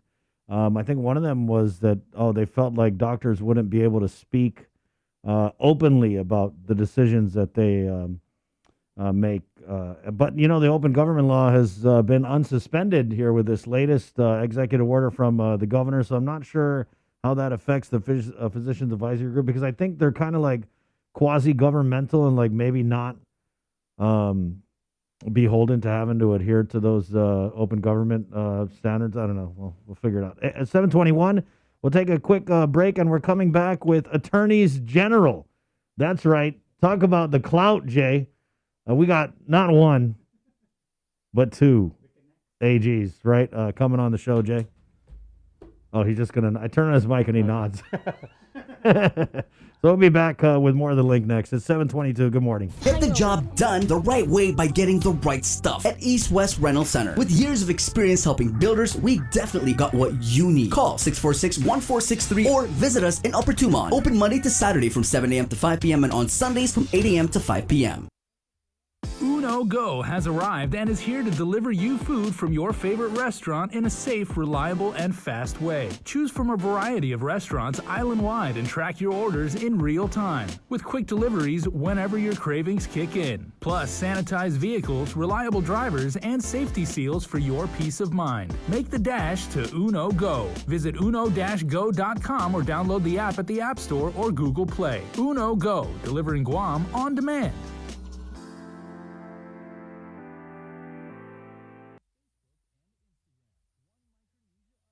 Only one company on Guam provides every solar energy solution under one roof. Micronesia Renewable Energy. You want solar only? They got that. You want solar with batteries? They got that too. You want outright purchase or lease purchase? It's up to you. Does your solar system need a tune-up? That's what they do. For solar energy solutions from A to Z, you can count on MRE. Give them a call at 632-2613 for a free consultation. MRE, providing real solar solutions built by real solar experts. GU Self-Storage, conveniently located near the Harmon McDonald's. We offer affordable rates, online payments, and auto bill pay for your convenience. Plus gate access daily from 6 a.m. to 9 p.m. Call us today at 648-7867 for more information. Half a day. Does your child have a hearing loss? We are parents of deaf and hard of hearing children and volunteers with Guam's Positive Parents Together, and we are here for you. We know how you feel and have walked in your shoes. We want to help you navigate your way through our educational and medical systems, and most especially, your emotional journey. Please visit us at www.guamparents.org for more information. Join KUAM and Punta Endosa Montes for the Mes Chamorro Masterclass Series, an informative digital series for demonstrations throughout Mes Chamorro. Catch the Mes Chamorro Masterclass Series weekly on the KUAM News Facebook page, the KUAM YouTube channel, and every Saturday in March following the KUAM News Weekend Edition at 6:30 p.m. on TV8 and 7:30 on TV11. We'll highlight Guam's talented crafters and artisans teaching artisanal skills of our Chamorro heritage. Viva Mes Chamorro! From Punta Endosa Montes and KUAM Communications. See KUAM.com for the complete Mes Chamorro Masterclass Series schedule. You're watching The Link with Chris and Sabrina on TV 11. Stick around because we're next on CBS This Morning.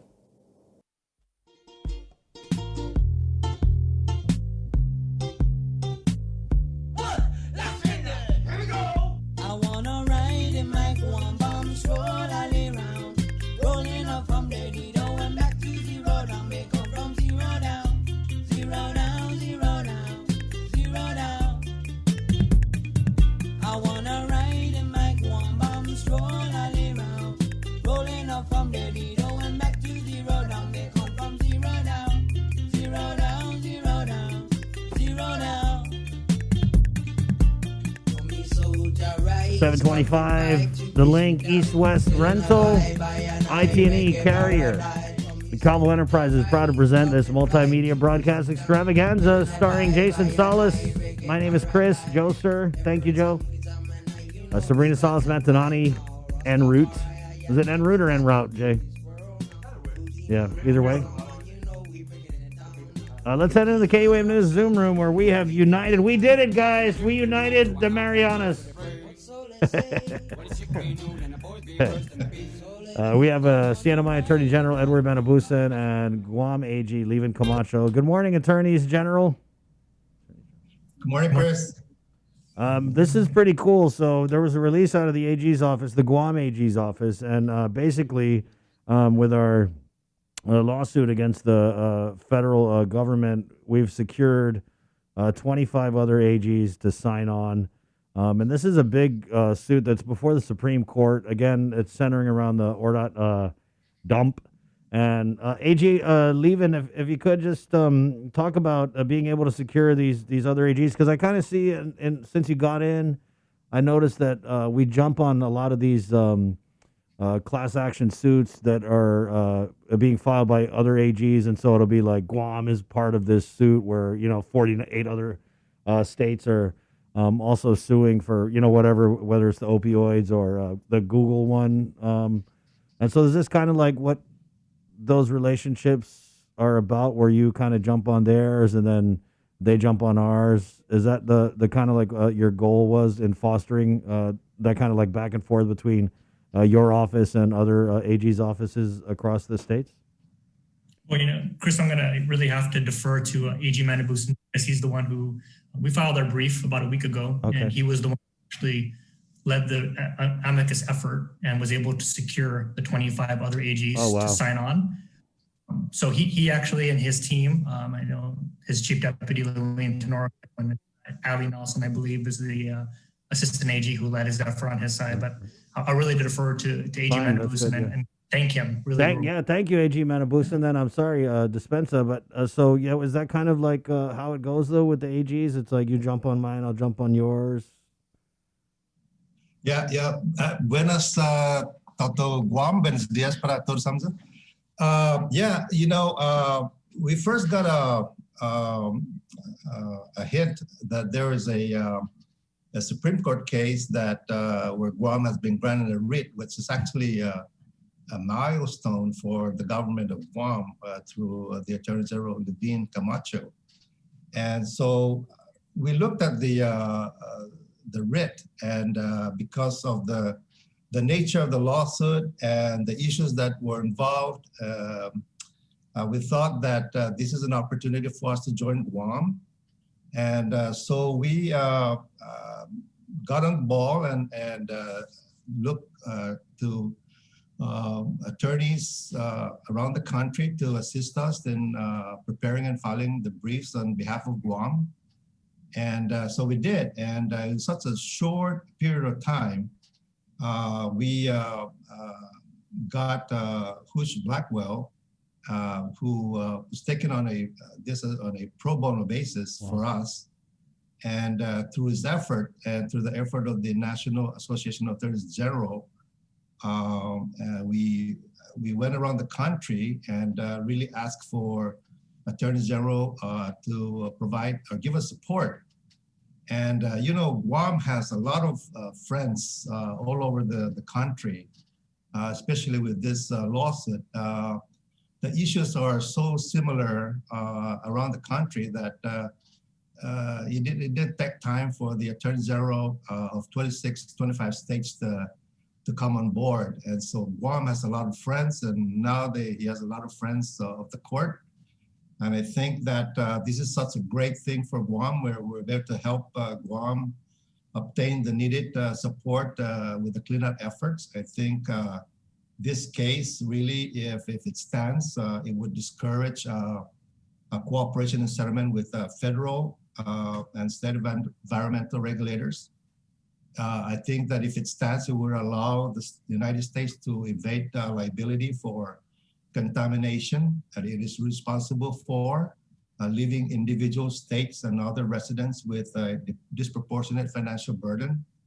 And it undermines the principle of federalism by threatening the overall state law policy choices regarding how to address the environmental cleanup and the division of financial responsibility. So we hope that the United States Supreme Court, with all of the other states attorneys general on behalf of Guam, will reverse the DC Circuit Court decision.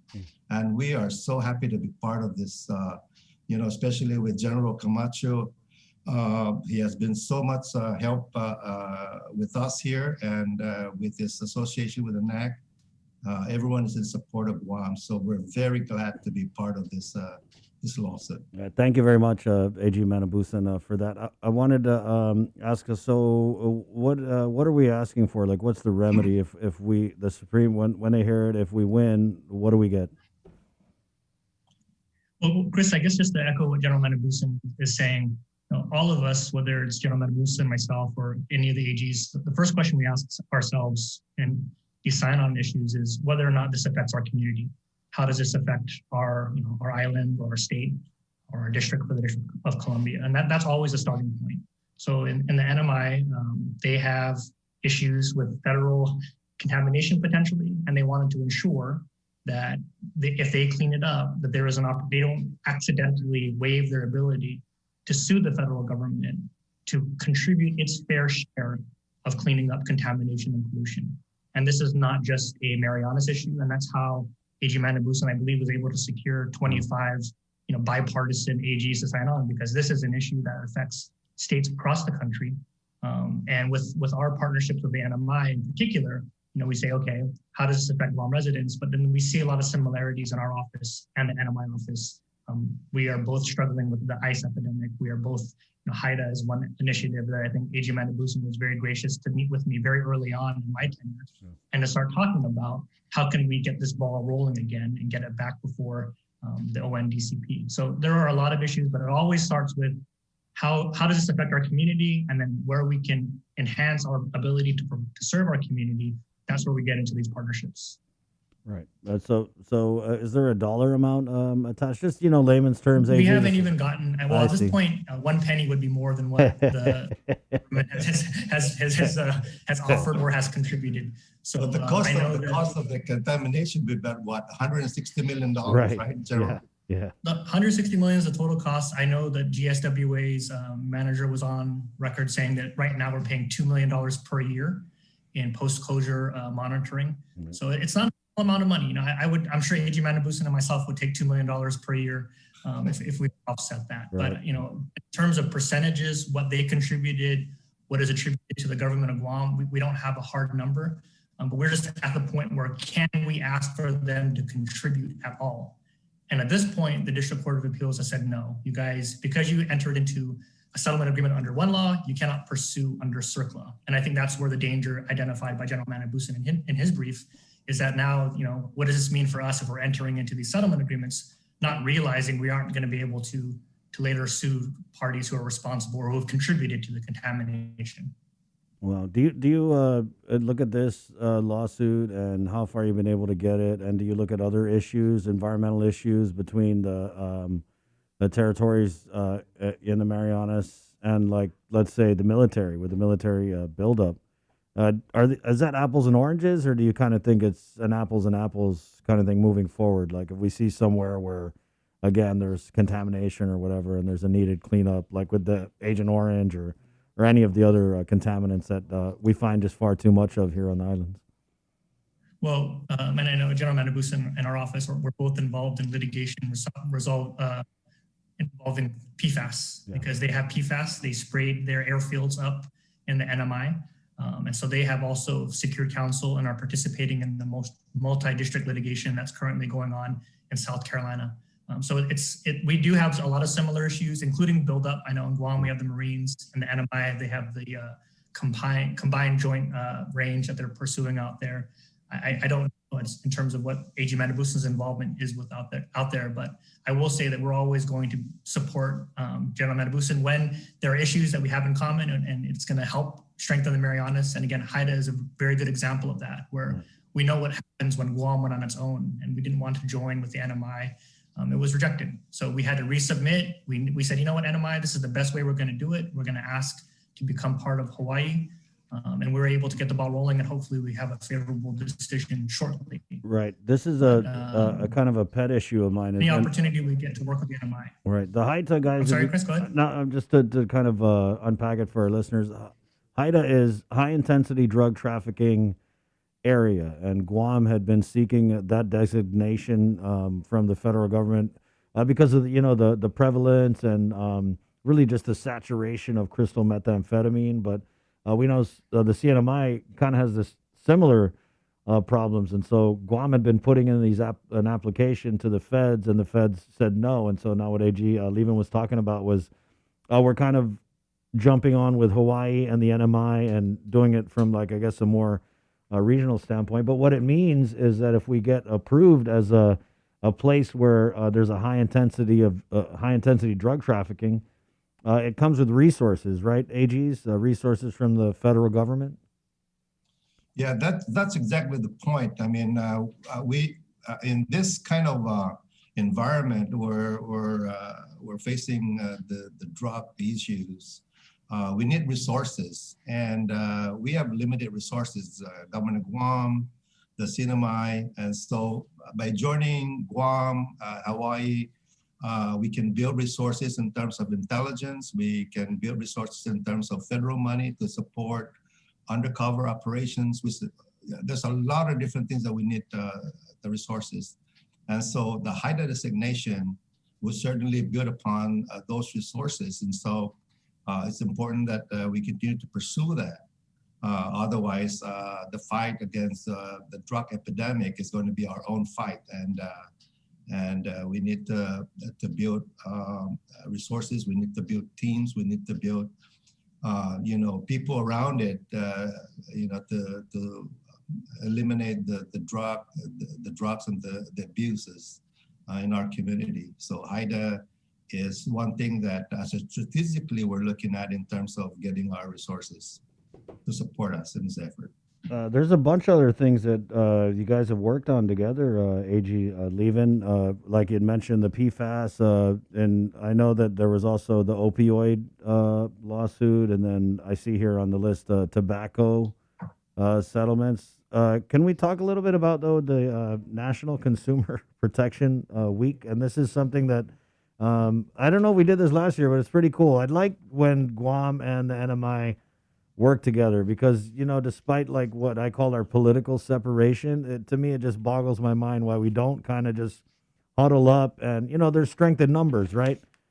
And so I like to see this stuff where we work together. But let's talk about National Consumer Protection Week and it kind of its relevance now as we are in this pandemic, right? I mean, people talk about businesses, overcharging, making money on things that maybe they shouldn't. So what is kind of the tone of the National Consumer Protection Week in this time that we're living in? Well, I'll take, if you don't mind, General Manabusan, just a little bit about it. So you mentioned we have a lot of geographic. I mean, I can see Rhoda when I go up north. I'm from Jigo, but we have a lot of businesses that conduct business in both the NMI and in Guam. And one of the things that was entered into by my predecessor, Attorney General Barrett Anderson, was an MOU with the NMI office, basically that if there's a Guam company that sends or is deceptive and sends products to the NMI, and there's a consumer in the NMI and wants to file a complaint, we will work with the NMI office to pursue remedies against that business here and vice versa. If we have someone who purchases something from the NMI, there's some deceptive act involved or just a regular consumer complaint, we can work with General Manabusan and his team on those issues. But we wanted to put some awareness out as part of National Consumer Protection Week on what the laws are that are similar. I believe the first infographic that we put out was Know Your Rights. So we talked generally about in the NMI, you get 1 more year longer. You get 4 years to file a complaint. Whereas in Guam, we get 3 years. So they have a little bit beefier protections. And I need to pick General Manabusan's brain about the anonymous consumer tips that they receive, which I just learned about over the past week. Yeah, Jason might want to avail of this because I remember there's one time he ordered ice keki from Saipan.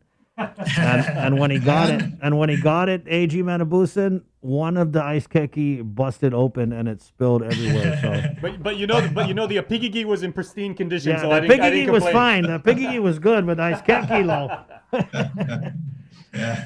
So how much can he get? Yeah, so this is consumers kind of like General Camacho and I are, we're with how to protect the community and consumers. And so we worked on a lot of different things other than multi-step litigation. But, we've shared information in the past, since it's joined the office.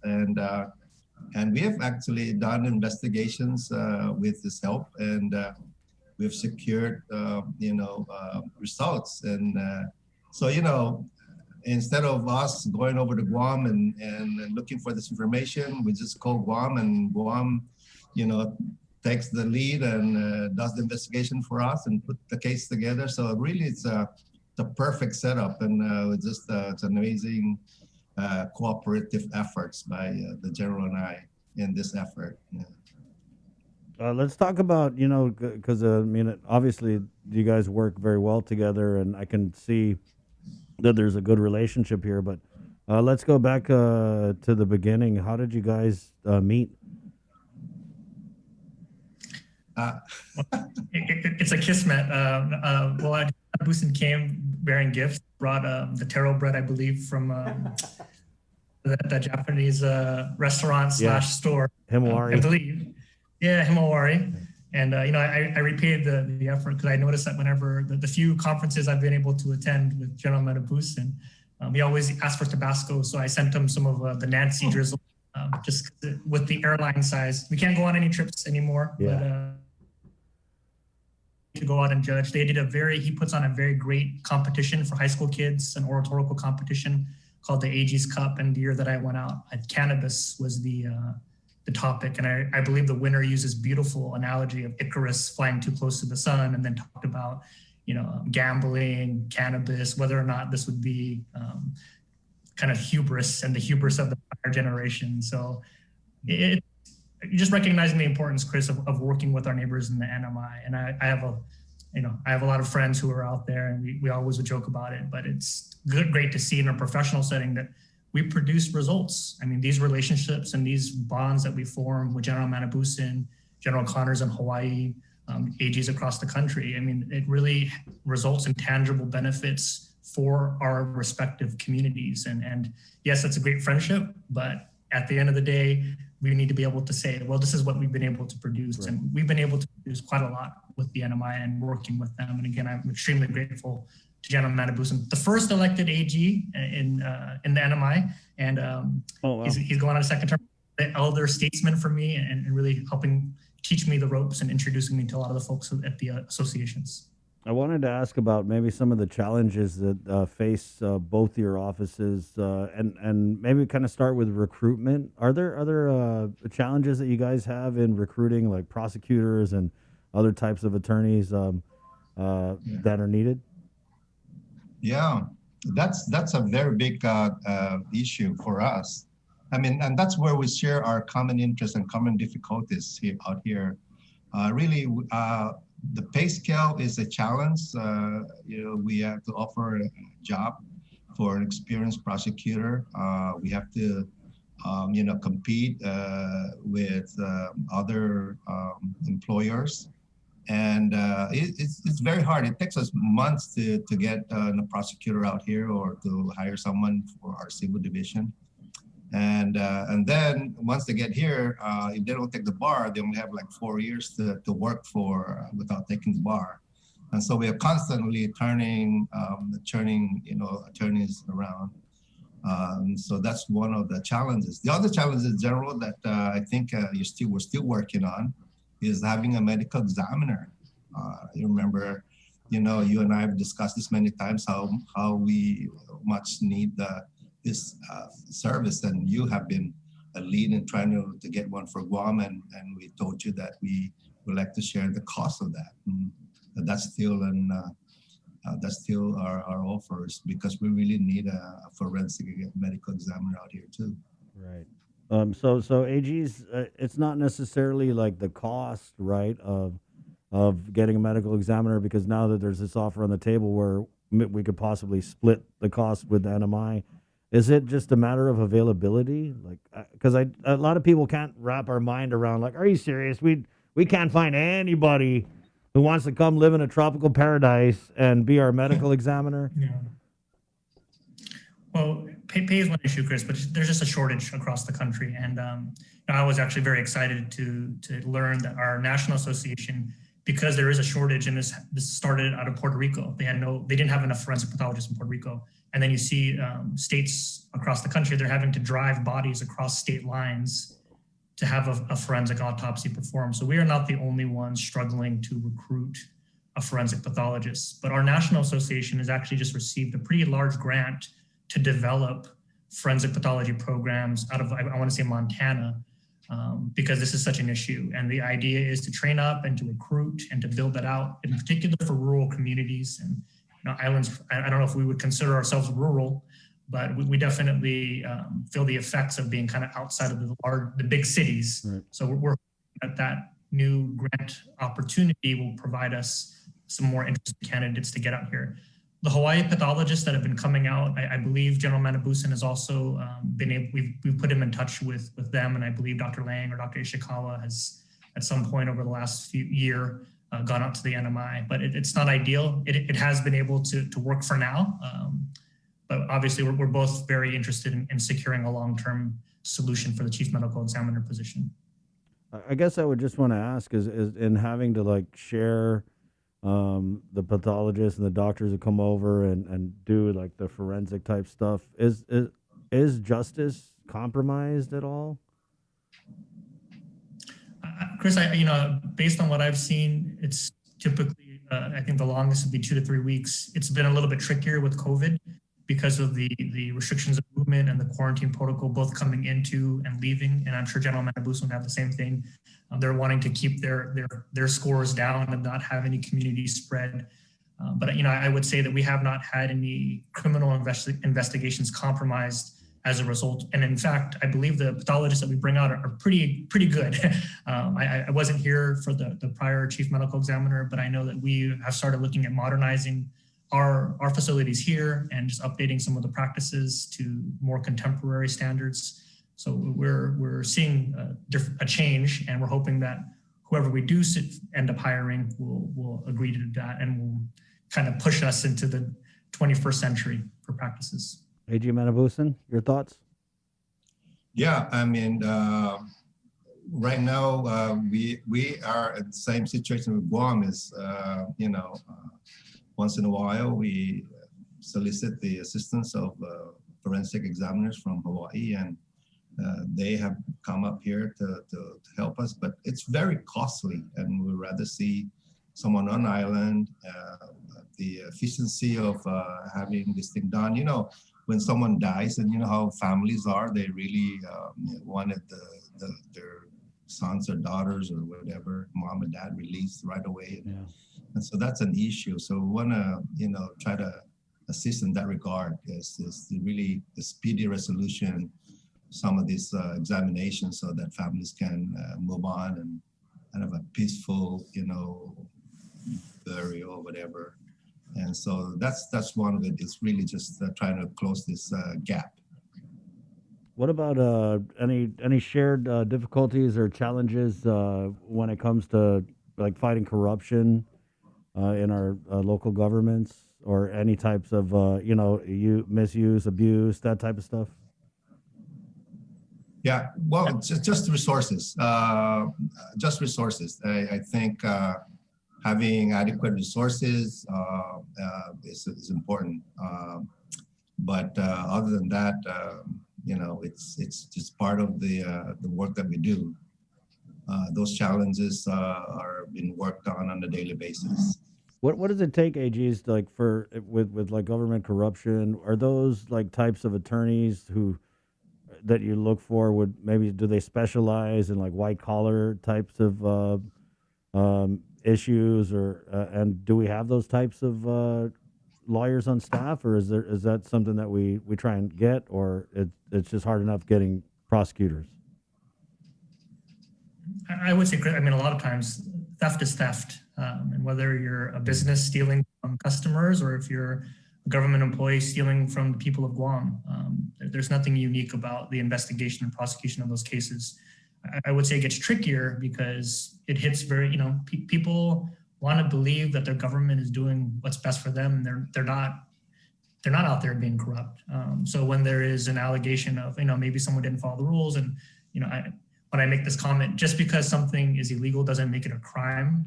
I think it's very hard for the average person to conceptualize, well, if it's illegal, therefore it's a crime. And I'm not sure if General Manabusan feels this too, but we have cases where we find things, maybe administratively it's going to get handled, maybe on the civil side, but it doesn't rise to a criminal corruption case. And the public, of course, is not satisfied with that avenue. So, I think that's part of our jobs, is to just educate that, yes, we have criminal conduct has its own set of rules, what constitutes a crime, but in terms of there being specialized knowledge, I'd say absolutely not. Wow. We have a forensic auditor that helps go through and they do business stuff. She helps with our consumer protection cases as well. So, the more prosecutors, obviously, it just helps from a workload perspective, because those can can be very paper intensive or evidence intensive.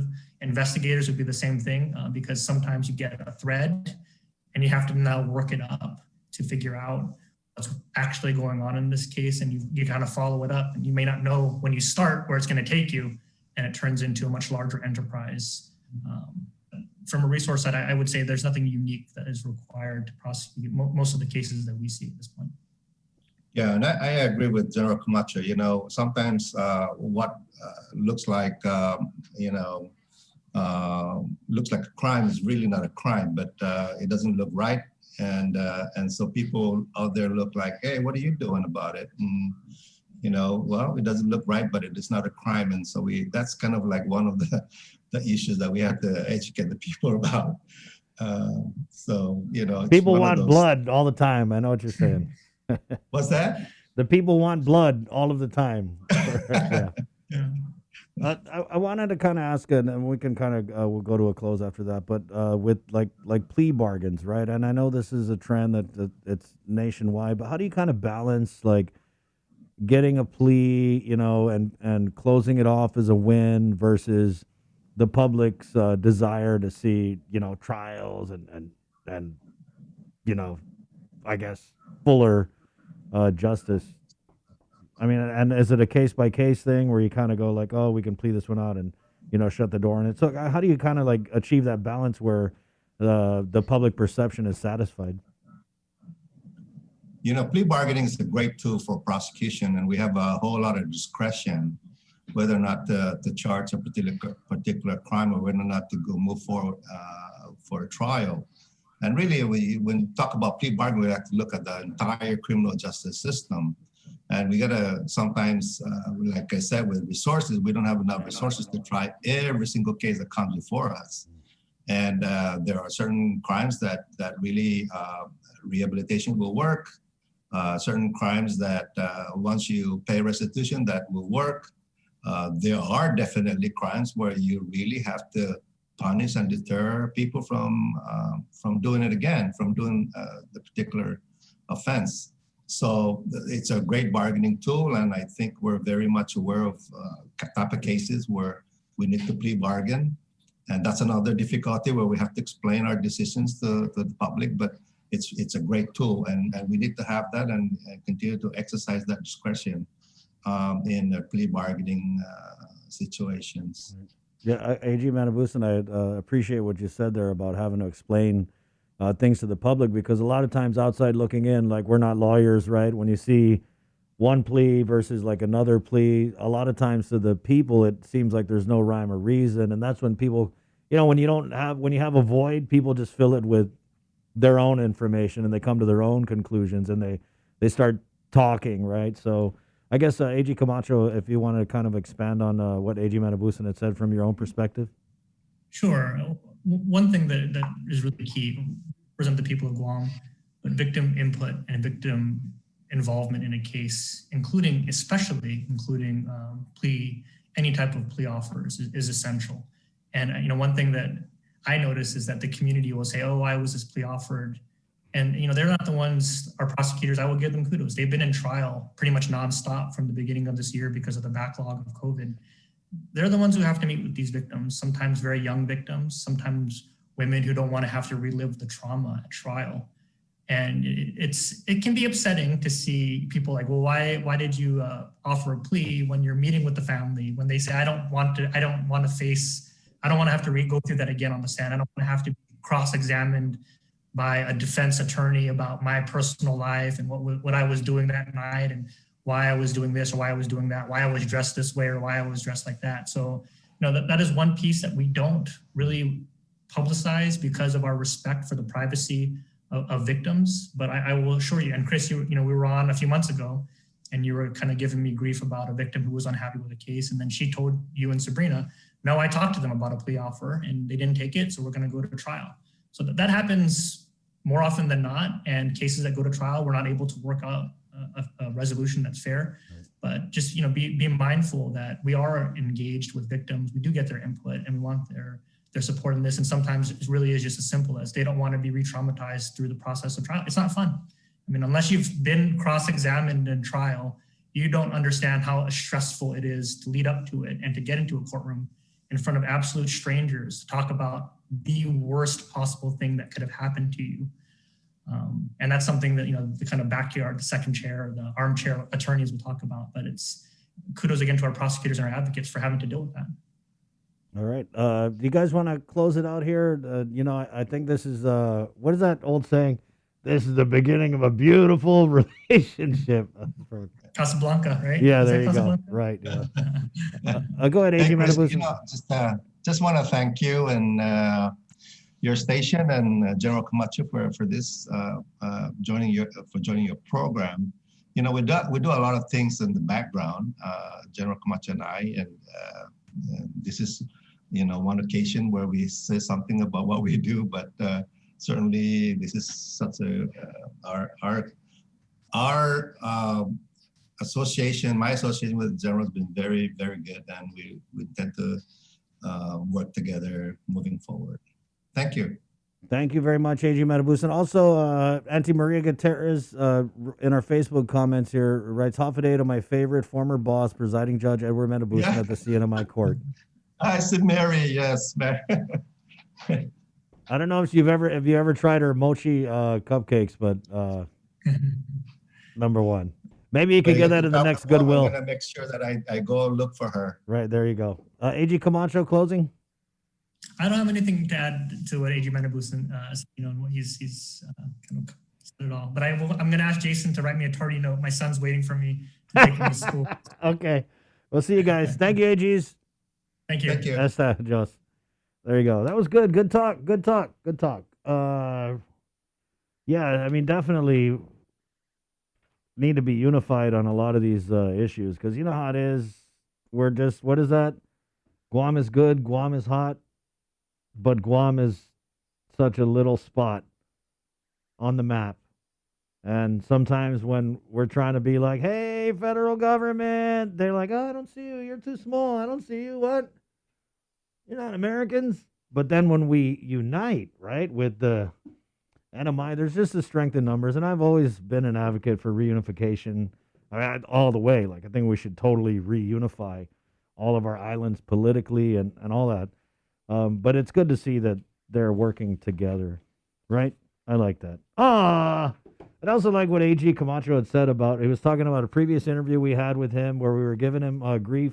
What I appreciate about that is we get people come on all the time on the link, and, they're doing their job, we're doing ours, and part of our job is to just ask those questions that, need to be asked a lot of times. And I appreciate when we ask those questions and then, we hang up, we get out of the Zoom, and it's right back to living on the same island together, because I think that, people, for the most part, are coming from a place where they're just trying to help, right? And, well, for the most part.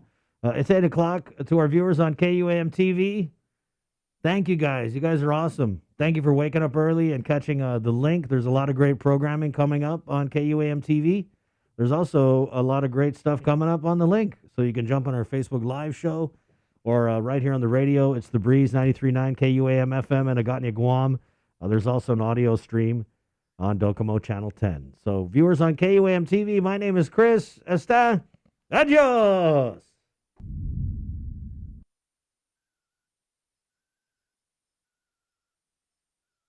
And we're back. It's 8 o'clock. We'll take a quick break. And Jason Solis is coming up next with a great interview about UOG Charter Day coming up right here on the link. Good morning. Only one company on Guam provides every solar energy solution under one roof. Micronesia Renewable Energy. You want solar only? They got that. You want solar with batteries? They got that too. You want outright purchase or lease purchase? It's up to you. Does your solar system need a tune-up? That's what they do. For solar energy solutions from A to Z, you can count on MRE. Give them a call at 632-2613 for a free consultation. MRE, providing real solar solutions built by real solar experts.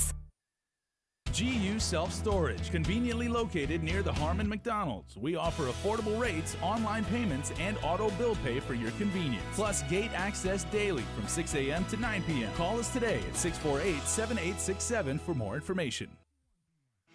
The relationship between Guam and Manila, Philippines is undeniable as we share similar cultural traditions, history, and heritage, with generations of Filipinos calling Guam home. KUAM presents a monthly look at the capital city featuring in-depth and engaging interviews on everything from medical tourism to new business and government leaders. Veteran newscaster Nestor Lecanto delivers Beyond Our Borders. This special program is brought to you by the Bank of Guam and KFC. Half a day. Does your child have a hearing loss? We are parents of deaf and hard of hearing children and volunteers with Guam's Positive Parents Together, and we are here for you. We know how you feel and have walked in your shoes. We want to help you navigate your way through our educational and medical systems, and most especially, your emotional journey. Please visit us at www.guamparents.org for more information. Hey you, what if I told you that scanning this box could give you access to any food you're craving, delivered to you hot, fast, and safely without crazy fees? Go ahead, try it. You won't be disappointed. Make the dash to Uno Go, uno-go.com, or download the app at your app store.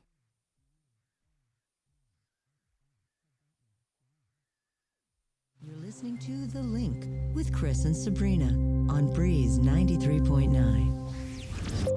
All is heaven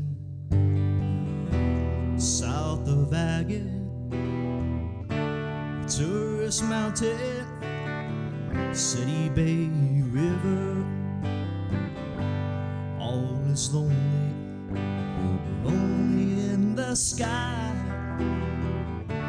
Taste of tuba, gum in my eyes. Country road, take me home to the place that I belong. Down by that land, well, that's my home. Take me home, country road.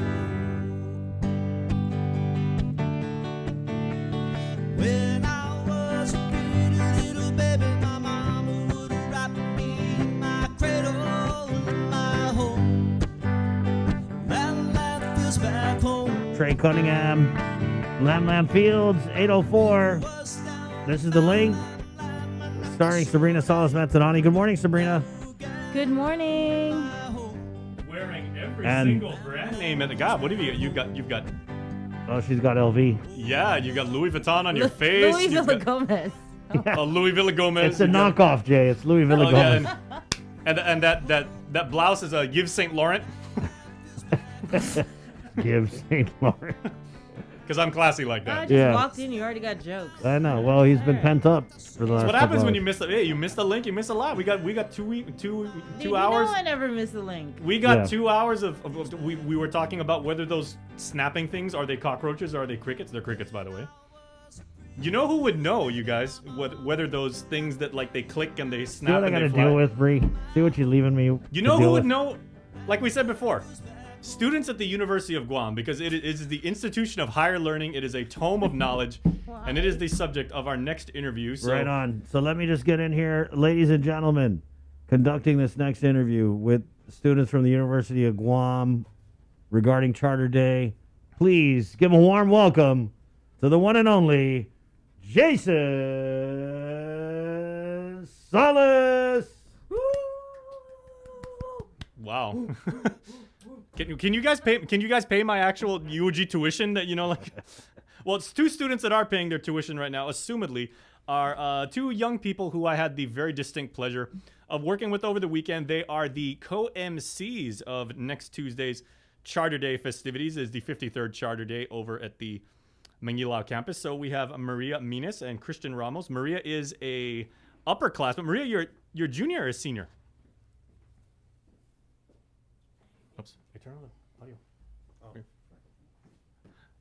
And you are a math major, of course, way smarter than I will ever be if you decided to pursue mathematics. Well, at least I have a fellow School of Business and Public Administration enrollee here, Christian Ramos. Christian Hafade, a freshman majoring in business. Yes, half a day. Thank you for having us. All right. Well, thank you guys for for taking up the responsibility to be the MCs of Charter Day. And when we worked together over this past weekend, the three of us were in a private Zoom call, and like you guys were going over some of your program items and the agenda. No worries that you guys are going to do an absolutely amazing, fantastic job as the MCs.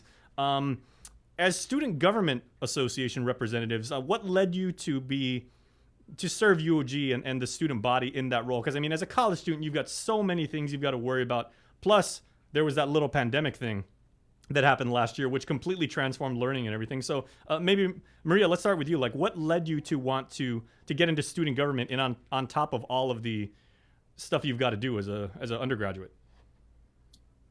So growing up, I've always wanted to lead others, not only like in group projects, but also like in councils or in sports teams. So transitioning from high school to college, I've always wanted to take on another leadership position. I know freshman year, I wanted to just get a gist of how college is like first before I participate in clubs and student organizations. So I joined SGA on the second semester of my sophomore year. So then I was just like, okay, I got an idea of how college is like. I feel like I should try to challenge myself. So I took on the position as a 58th SGA senator of last year. So with that, I guess I looked forward to hosting events as well as working and collaborating with other people, not only with my peers, but also like the admin at UOG and even outside businesses as well. Very cool. That's one thing that encouraged me to partake in a position in SGA. So when you complete your degree in mathematics, what are your career plans and everything? Since you have a calling for leadership, do you plan to going into teaching? Do you want to go into graduate studies? Do you possibly see like GovGuam service in your future? Right now, I'm looking forward to teaching at a secondary education level. Very nice. So that's, yeah. Well, since you've got a very strong math background, we at KUM, we're more than happy to put in a good word for you at Department of Labor, because their economics team over there, top notch and everything, and they could always use people who know how to crunch good numbers and everything. They got a good group over there. So if you need an endorsement on your LinkedIn profile, just let me know. Thank you. And then young Master Christian. So what led you to choose the School of Business and Public Administration, and what drove you to want to pursue business studies? Okay, so if at the beginning, I was having a hard time choosing which major is right for me, but I chose based on how my personality worked. I was thinking like, where would my personality and what I love to do, what I'm passionate about, where would it work towards? And I was thinking of business because, business, you need to be, it's good that you're like, have a good personality, sociable, you're not afraid to talk in large groups. And also I'm really passionate about, being like a leader for a big group of people. And I thought business was a great opportunity for me to shine. Well, I think you chose correctly.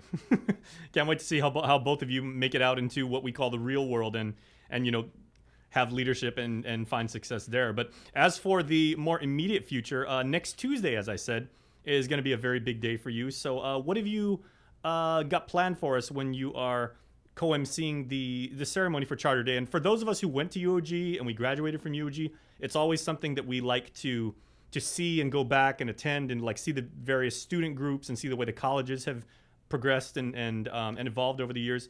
But what's on the agenda? How do you plan to exhibit the various programs and initiatives that UOG has? So for this year's Charter Day theme, it is transforming lives and advancing communities. So with this, it's the university's vision statement that was developed under the Parahulu strategic plan. So it recognizes the scope of influence and positive impact the University of Guam has contributed to society through its research, students, and alumni throughout the world. So with the event coming up this Tuesday, we have a lot of the schools, colleges, as well as student governments and extra programs to showcase their like I mentioned, research and projects that they've been doing so far on campus. They've also have their own respective activities, such as scavenger hunt, maybe guest speakers, activities. So we have those all in plan for Tuesday, and you can. I would also like to invite everyone to visit our main Charter Day website. You can start by looking up the UOG main website at uog.edu and type in a search box Charter Day 2021, and there it'll bring you to the main Charter Day website. And on that website, you can find various registration links to many meetings, presentations, activities, as well as the schedule for the whole month of March. I know we have the Charter Day, but I think for this month of March, we're looking at a charter month. So we have activities that will happen throughout the month rather than just one specific day. So for this Tuesday, we do have the opening ceremony with the remarks. We have some guest speakers to do some remarks as well. And other than that, I guess we'll just disperse everyone after that day to participate, and I guess attend all the presentation activities afterwards. Excellent. So, Christian, if people would like to tune in, and there are UOG alumni all over the world. You know, some of us have gone into the military, and they may be deployed in various parts of the planet. Other people may have moved away. Other people, for whatever reason, just would not be able to participate as normal. So, is this a Zoom or a Microsoft Teams presentation or a live stream people can tune into? Okay, so it will actually be a celebration on Zoom. So if they are interested in tuning in to this celebration, as Maria mentioned, they can register on the 2021 Charter Day main page, and from there they can get the link to the Zoom celebration.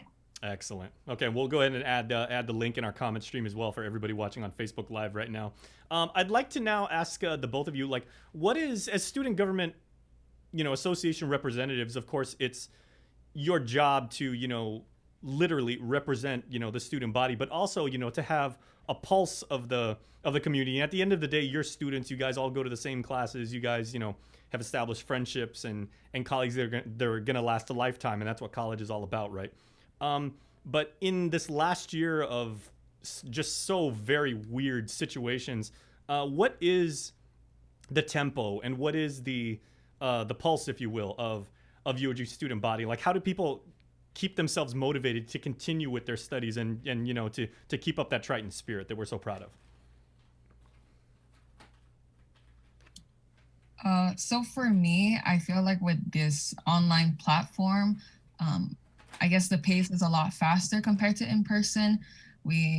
Personally, I find myself racing the teacher, trying to, finish my notes, or even just emailing the teacher, or not even just teachers, just emailing cohorts or even other personnel at the University of Guam just to get more information. So with SGA, I know we host a lot of in-person events that benefit the students, that benefit the university. But with the past few years, what we've been doing is donating funds to student organizations, or even PPEs for Guam. That was one of the projects that we've done. But yeah, just giving things back to the students or the community was something that we did in the past year, because it was hard because we couldn't meet in person, so everything had to be online, or through online transactions or through donations. And see, there isn't a class at UOG. There isn't Inafa Maulik 101, right? That's not an official class of what we really hold true as Guamanians, not necessarily Chamorro or Haole or Filipino or anything like that, but as residents of this wonderful community, is we take care of each other, and we make sure that our families, our neighbors, our village, our entire island is well taken care of. So the fact that you guys are doing that across the various colleges and everything makes me, as an alumni, so very proud. Thank you. And I gotta say, Christian, as for you and your classmates, those of you who are in your freshman year, college isn't always like this. I can assure you, you're gonna, hopefully, if our island continues to do as well as we're doing right now, and you can get back to face-to-face learning, you're really, really going to enjoy college in the traditional sense. But, hats off to the both of you for being able to persevere and just, continue to do what you do. And you said, and lead. Okay, so once more, so Christian, I'll give the final honor to you, because as a business person, right, and as someone who prides himself on, public speaking, we have to have, if you decide to pursue marketing, which I did because I wanted to be an advertising person, let's give one final push for why people should attend the University of Guam 53rd Charter Day ceremonies on Zoom and what they'll get out of it. Okay, so Hafa Day Guam once again. So we're inviting you to the 53rd Charter Day event. And honestly, you should attend because there will be fun-filled activities, speaker series, and all these type of events. Even though it won't be the traditional kind that we're all used to, it will be still fun, filled with so much fun, so much lessons that you can gain through this event. So yeah, I hope to see you all there. And we will also be having some student giveaways for the student population. So some games too. So we look forward to hopefully participate in this event. Thank you. All right. And I want to invite all of my fellow members of the class of 1996, Alas Manomko. Make sure to go to the UG celebration and let's help support our beloved alma mater. So Maria, Christian, thank you so much and congratulations, and we wish you the very best. Thank you so much for having us. All right. Bright things ahead for both of you. Can guarantee it. All right. And there is a good interview coming up on the flip side of this break because Chris and Sabrina will be joined by the Superintendent of Public Education, John Fernandez. That is coming up next on The Link after these. The relationship between Guam and Manila, Philippines is undeniable as we share similar cultural traditions, history, and heritage, with generations of Filipinos calling Guam home. KUAM presents a monthly look at the capital city featuring in-depth and engaging interviews on everything from medical tourism to new business and government leaders. Veteran newscaster Nestor Lecanto delivers Beyond Our Borders. This special program is brought to you by the Bank of Guam and KFC. Only one company on Guam provides every solar energy solution under one roof. Micronesia Renewable Energy. You want solar only? They got that. You want solar with batteries? They got that too. You want outright purchase or lease purchase? It's up to you. Does your solar system need a tune-up? That's what they do. For solar energy solutions from A to Z, you can count on MRE. Give them a call at 632-2613 for a free consultation. MRE, providing real solar solutions built by real solar experts. Hafa Day. Does your child have a hearing loss? We are parents of deaf and hard of hearing children and volunteers with Guam's Positive Parents Together, and we are here for you. We know how you feel and have walked in your shoes. We want to help you navigate your way through our educational and medical systems, and most especially, your emotional journey. Please visit us at www.guamparents.org for more information.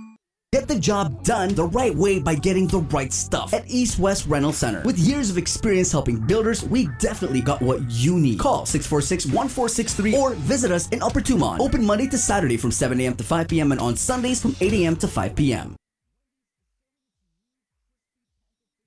Uno Go has arrived and is here to deliver you food from your favorite restaurant in a safe, reliable, and fast way. Choose from a variety of restaurants island-wide and track your orders in real time, with quick deliveries whenever your cravings kick in. Plus, sanitized vehicles, reliable drivers, and safety seals for your peace of mind. Make the dash to Uno Go. Visit uno-go.com or download the app at the App Store or Google Play. Uno Go, delivering Guam on demand.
$8:24.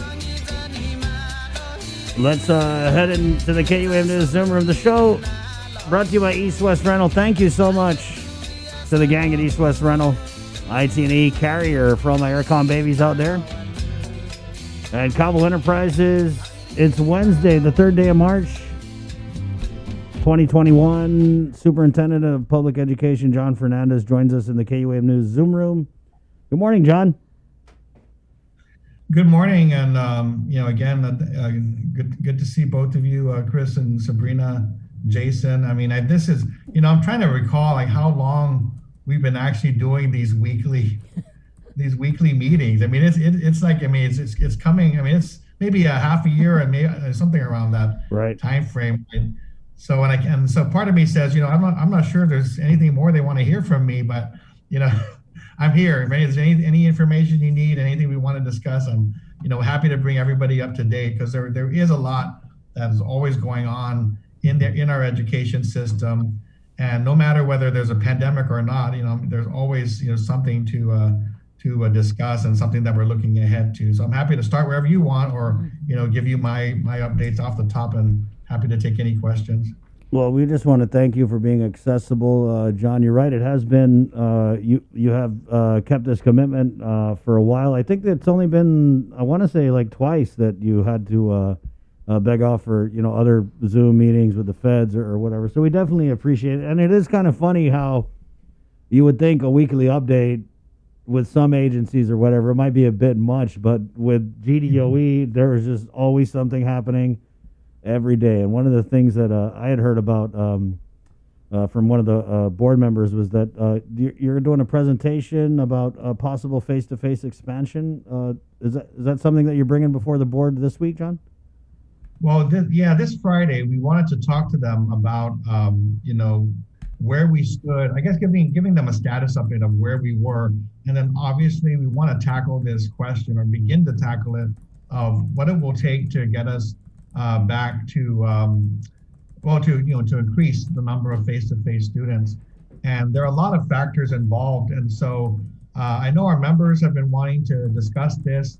I mean, it really comes out of just our experience with the past, this past quarter, bringing students back, seeing how many students opted to return face-to-face, hearing from teachers, and now, listening to the community, especially those who do want to see more opportunities for students to come back to the classroom. So, we did, obviously we saw this conversation coming, and we've been obviously waiting for other things to kind of fall into place, including, more information and progress on the vaccination front, more of an opportunity to bring more supports in, with the ESF funds, and then also really taking a look at, at how we want, kind of planning out how we want to proceed between now and the beginning of next school year, because in order for us to expand face-to-face instruction, again, like I said, a number of things have to fall into place. So I took a look at our numbers, and I really want our data to drive our discussion. And so I'll be working with the principals in about half an hour to kind of shore up some of the data, make sure that it's accurate and clear. But what we did was we asked our principals to obviously give us their enrollment numbers, but we wanted them to also give us a read on the total capacity that they had to serve students face-to-face on a daily basis. Now, by capacity, what we mean is, given all of the safety requirements, how many students physically could you bring into school on any given day? And based on that capacity, that's really what's going to drive our discussion going forward. So the first question is, basically, number one, what is your capacity? And out of, and based on your face-to-face students, how many of you are at or near capacity? I mean, are you full? Are we overflowing with demand? Are there still wait lists for students who want to come in? So in our last couple of weeks, we've noticed that the schools have continued to take in those who remained on the wait list. A lot of it was just processing them in. And so my understanding at this point is that there no longer are any wait lists, and that anybody who is now requesting to go to face-to-face, we're going to be looking ahead to next quarter, which starts on March 12th, so really just about a week away. But right now, we still have about 9,000 slots open for face-to-face instruction, right? So, I mean, basically what we are looking at is out of all the available face-to-face slots, our students who have chosen to come back face-to-face, we're kind of seeing them in that 30 to 40% range across the school, across the district. So that means that we're not really overflowing with demand. So if there's anybody out there, board members who say, hey, we're getting calls from parents, and well, the issue is make sure they sign up at school. And if it's happening right now, because I think a lot of schools do not want to shift students into face-to-face in the last week of the quarter, what our plan is to make sure that we reopen registration. And if you do want to come back face-to-face for this coming quarter, we certainly have the room for the most part to accommodate you. So that's one thing we're going to be discussing with the principals to make sure those numbers are right. But the numbers I'm looking at say to me that we've given parents a choice, and they've in large part chosen to keep their kids at home. So I want to share that with the board members, because a lot of them are saying, well, we need more kids back. Well, the issue is parents are not, there's not an overflowing demand to come back. So, we can talk about that. We can determine whether or not it makes sense to mandate it or to, address the other, limit the other models of learning. But it's going to come down to some type of policy decision that needs to be made, because right now parents at this point aren't they're not filling the slots. I think number two, the other issue is that, as we come to that, the reality of where we are, I think the other issue is that there are some board members who have asked, because of parents are asking, can our students come more than once a week? And so we did the numbers, and the answer is some schools can and some schools can't, right? So there are some schools that can, because the number of students in each cohort does not exceed the total capacity they have to bring, on a day-to-day basis. So that means that they can combine the cohorts and they can go every day. They can go 2 days a week instead of 1 day a week. But the challenge there then becomes a policy decision of whether to allow individual schools to make that determination and basically, address it on their own. So some schools will offer it, some schools won't. What do you do for the parents who say, hey, how come you're doing it at other schools? So that's another, discussion. If you're talking about, do we have, the ability for some schools to increase the number of days face-to-face? The answer is going to be yes for some, and for some of them, no. Some of them, they do have slots available, but they don't have, but they still have, too many students to be able to double up and still maintain, the safety requirements. So, those are discussions that we'll have with the board, and they can determine whether or not it makes sense to allow schools to go on their own and, determine that for themselves while other schools can't. I think the other thing then, the third major issue is really going to be about the models of learning. There are certainly ways that we can envision face-to-face instruction increasing, as well as online instruction increasing, and that's by completing the work that we've started to begin to transition away from the hard copy model of learning. Now, I don't think in my estimation that we could and should do that for fourth quarter. I think because there are many families who rely on hard copy and who are used to hard copy.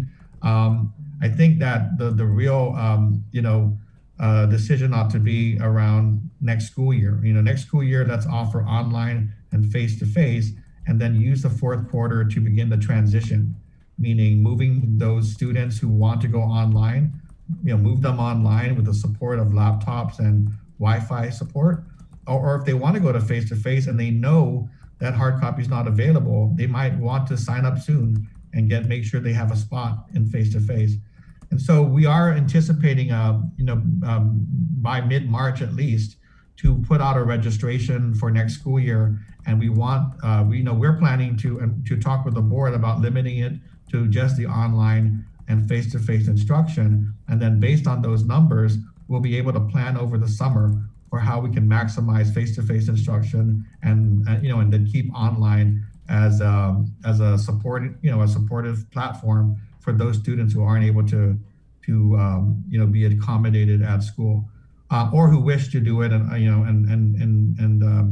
we continue to allow it, then who wish to continue online. So there's a lot of so I guess that's a lot of those factors. Convincing parents, more parents to go to face-to-face, making sure we address the fact that we have 3 models of learning, which makes it hard to multiply or expand the existing, the other 2 platforms, and then doing this in a timely manner where we can also engage the community, have them, have our parents and teachers be able to plan. And I think, we can do all that, with the right time frame, being provided. So I guess, again, this Friday, our discussion is to kind of lay out those numbers, let the board, come to terms with, the different options and the different issues, and then, give us their guidance and input as to whether they want to accelerate it faster than our timeline, or to go with our recommendations. So that's the plan. And I think, we're hearing, we hear it on all sides. There are parents who are saying, we're not ready to go back. It's not safe to go back. Why don't we wait till next school year? And there are some who say, I want my kids to go every day this week, and they're only going once. So, it's a matter of balancing all those issues and trying to map the right way forward. And then I think just one major point, and then I'll turn it over to you if you have any questions about that. The other major point is that the limiting factor at the schools really has to do with the safety requirements. And there is a debate right now about whether or not the guidance will remain at 6 foot physical distancing. So obviously with 6 feet, that limits you to maybe fitting 30 to 40% of students in your classrooms, that, based on the numbers that we had. So you're really talking, maybe 8 students per classroom versus 25 in a normal, average classroom. So, that limits our ability to bring everybody back. I mean, obviously we haven't filled all the slots, but once we do, we're going to hit that 8 per classroom. We're going to have to, think about the alternative. So that's the other factor. Number one is, if we have to maintain the 6 feet, what does that mean for trying to bring all of our kids back face to face? Or, do we think, and in our conversation with public health and the governor, do we anticipate any reconsideration of that? We know that the World Health Organization has put forth their guidance that says that you have to be at least 1 meter, physically distanced, which is, equivalent to roughly 3 feet. And then CDC guidance is at 6 feet, at least 6 feet. So, we're paying attention to that debate, and we'll continue to update ourselves on the science and the research behind it. But I think our board is also paying attention to what other state boards are doing. I think they cited West Virginia State Board of Education, which did issue a mandate for all students, I believe in K-8, to return to face-to-face instruction. And so I think the board just wants to know what its authority is and whether it can do that, and whether it's the right timing, and try to map out a strategy to get there. And I think we all want to get back to face-to-face instruction as much as possible. It's just a matter of, again, aligning all these different issues and that are going to affect that decision and affect our ability to execute. So let me just go stop there, and I know that's a lot, but hopefully our listeners are able to follow along. There are some comments, Bree. There were? Yeah, on the Facebook live feed. Okay, I didn't pull it up. I'll pull it up. So Emma writes here, John, please ask the superintendent, what's the plan for summer school, especially for those kids that need remedial help on the core subjects? And I'm hearing it's a lot of kids, John, have just been struggling because of this pandemic. So what's the deal with summer school? Yeah, well, we're working on that. I mean, as part of our work to align the funding that we have from ESF and from our consolidated grant.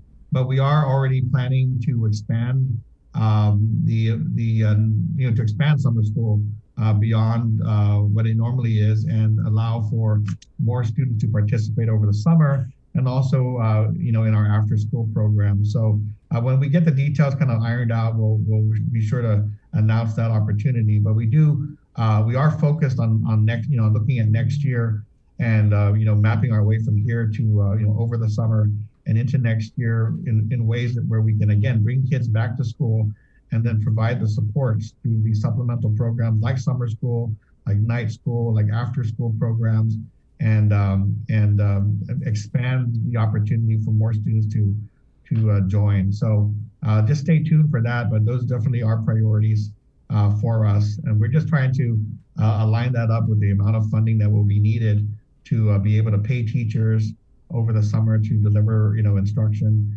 and to, just really get the approvals before we announce anything.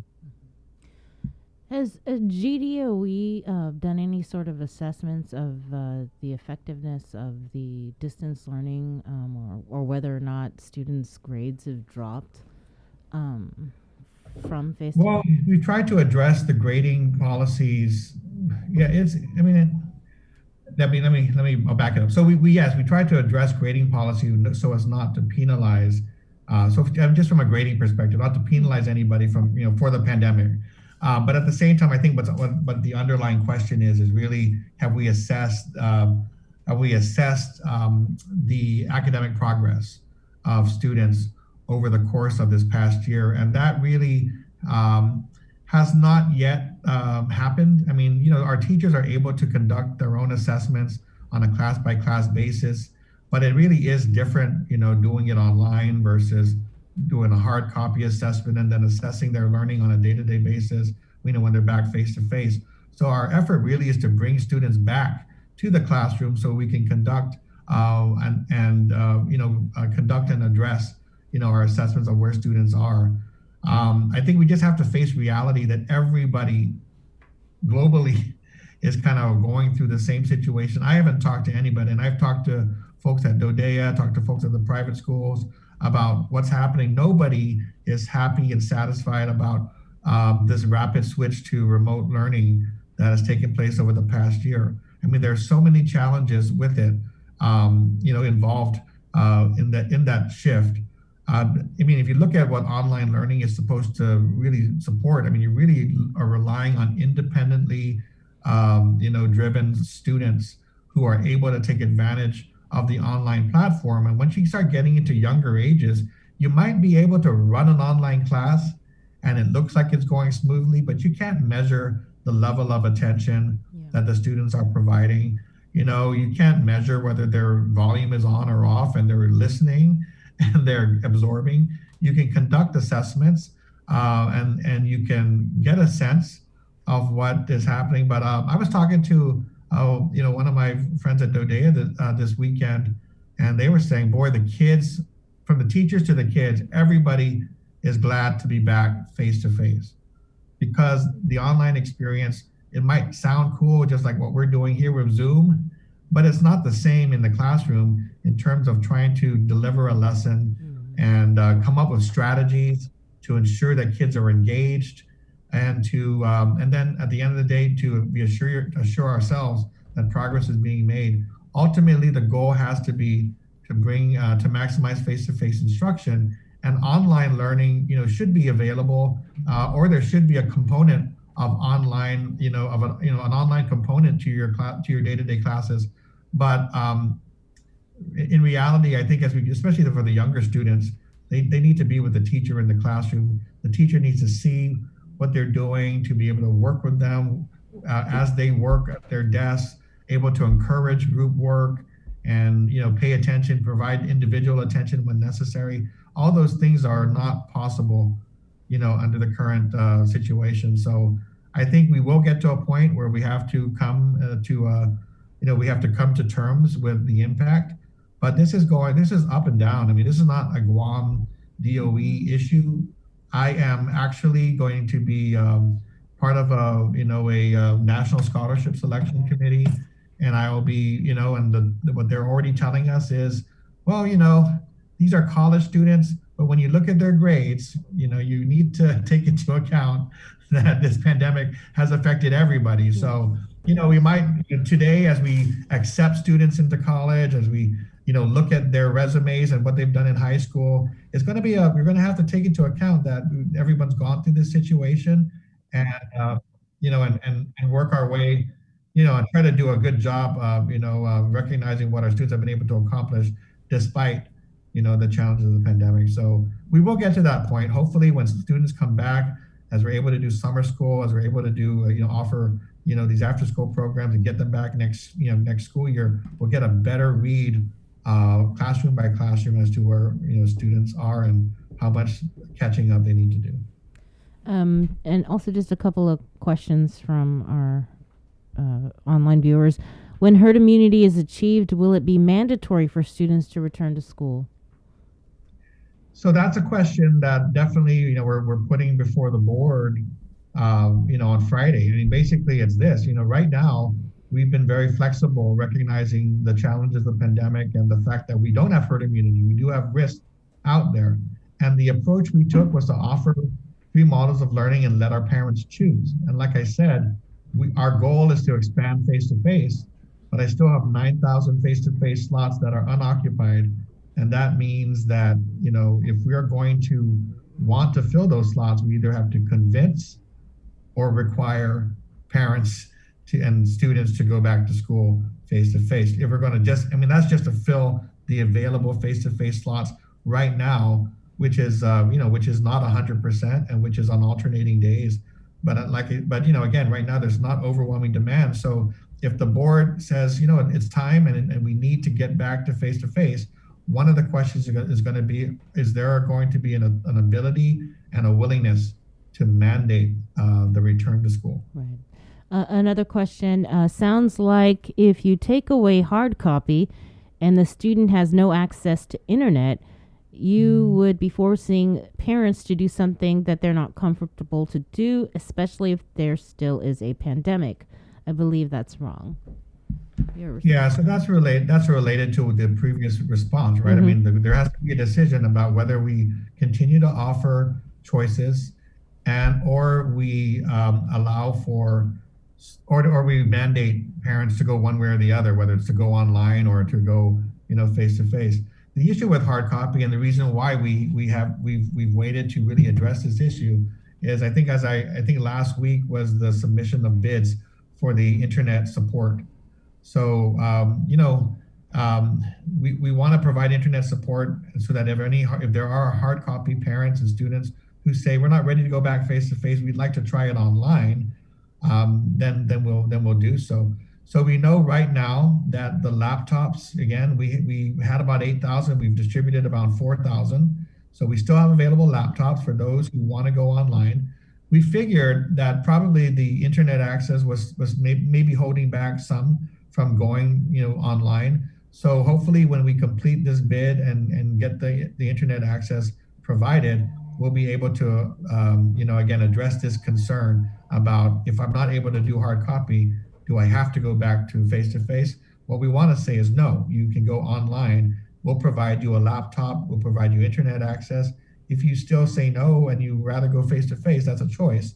But I do think that offering online and face-to-face will be sufficient. Most school districts offer those 2 options mainly for their students. So I think we're moving in the same direction as other school districts. But the commenter is correct. We're not trying to do that in a way where they don't have an online option. We do want them to have that option online, at least at this point in time, where we all know that face-to-face is still, not only is it still risky for those who may not feel comfortable, but we don't have the capacity for 100% to return. So we do need online to remain an option. And so we don't want, I think equity is a big issue. So we don't want to, distinguish those, differentiate those who can go online based on their ability to afford a computer or internet access. We want them to have that opportunity, and we're working to provide them with that.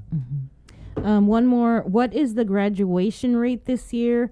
Something happened this year where now my kids are lacking enough credits to graduate.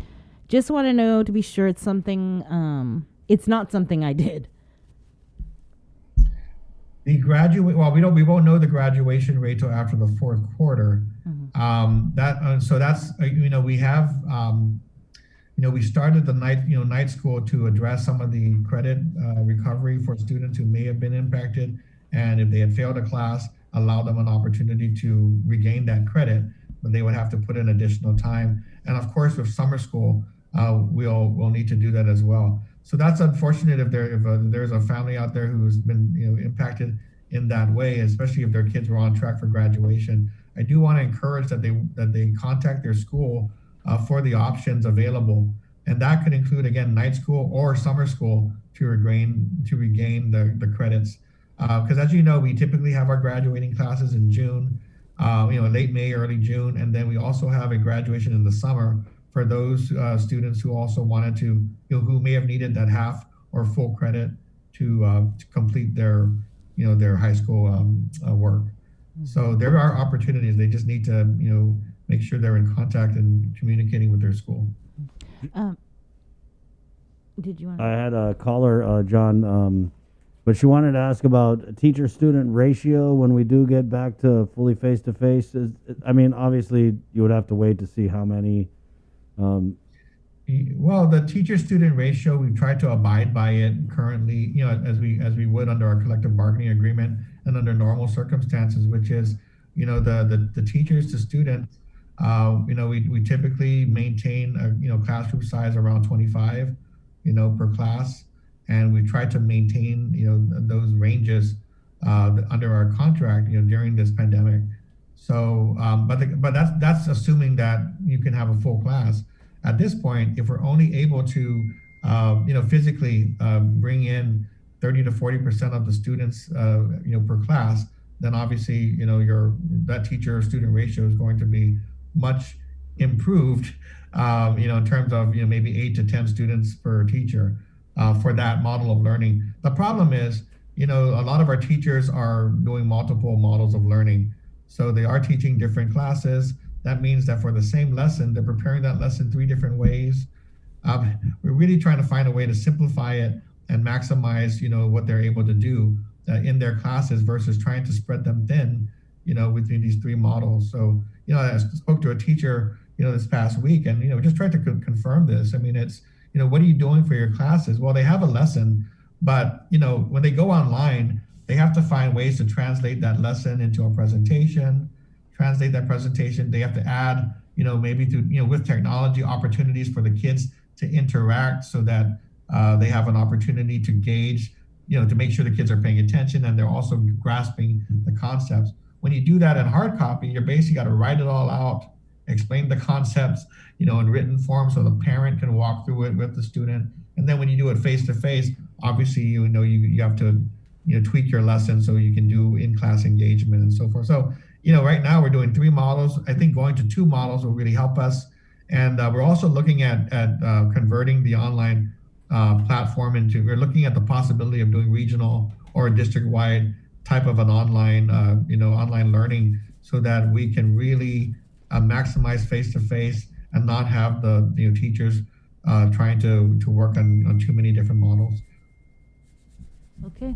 All right. I wanted to ask about ESF, but Chris is giving me No, go ahead. No, Chris is giving you the. Yeah, we had Juan Flores on yesterday. He talked about how he completed his plan for the Catholic schools portion of the ESF funds and how they want to spend it. So I'm just wondering if GDOE has completed their plan. Yeah, we're in the final stages. I mean, I'm already hearing a lot of budget revisions that have to be made, and just kind of fine tuning the application before I can review it to be sent to USDOE. And then again, we're kind of paying attention to this new bill that the Senate will be considering for the 3rd round. So I think the reality, and again, we're on the same page, the private schools and the public schools. We have different sizes and different populations, and it makes our decision making. I think that's where our decision making might differ in how we're trying to strategically move these resources. And then, of course, I think I heard Juan yesterday. He talked a lot about the fact that what we're looking for are not things that only we need on Guam. I mean, we're in a competitive market for laptops, for sneeze guards, for anything that might be related to the pandemic. We're this ESF funding is going everywhere. So everyone's taking this money and they're looking at how they can order cleaning supplies and wipes and masks. So again, like you said, a lot of the stuff is coming in from off island. So even as we move through the procurement process, which we need to do, then we have this waiting period for it to actually arrive, and we're subject to the vendors completing the orders, the vendors putting it, starting to ship it, and making sure that we can track the shipments so that they come in on time. So it's not a fun process, but really as I look at the big picture, we're talking about a 3-year, almost maybe 4-year type of strategy that we have in place. What we need right now, and what we hope to get as soon as possible, really are things that are supposed to carry us forward over the next 2 to 3, maybe even 4 years. So I think the work we put into it, we're going to be a little bit frustrated by the speed at which we are getting these materials and supplies. I mean, right now, again, we're loading up on what we want to buy, but then as soon as we're done, we got to enter the requisitions, go through the proper procurement methods. We have to allow time to ensure there's adequate competition, and then once we make the selection, God forbid there be a protest, but we can do that. Do it effectively. Then we can, then we go to the vendors and say, please bring it in, and they'll say 60 days, 90 days, and so now we're really looking at next school year as well for a lot of these things to be in place. So it's a tough thing to do.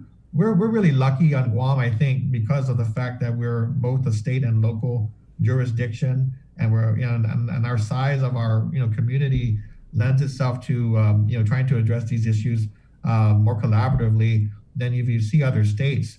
What happens in other states is that the money goes to the state Department of Education, and then after that, there's a whole set of other processes by which all the local school districts, public, private, charter, have to then apply for those funds.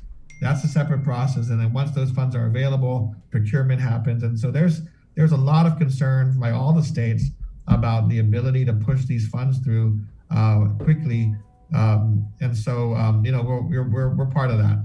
You're giving us a lot of funding, but we have to be accountable. We can't take shortcuts, and we're going to do our best to try to push this through. We don't want to end up after all this with a mess. So everything we're doing right now to safeguard the funds, account for the what's being purchased, make sure everybody is in agreement on this end, will put us in good standing as we get these things in over the next year or 2 years or so.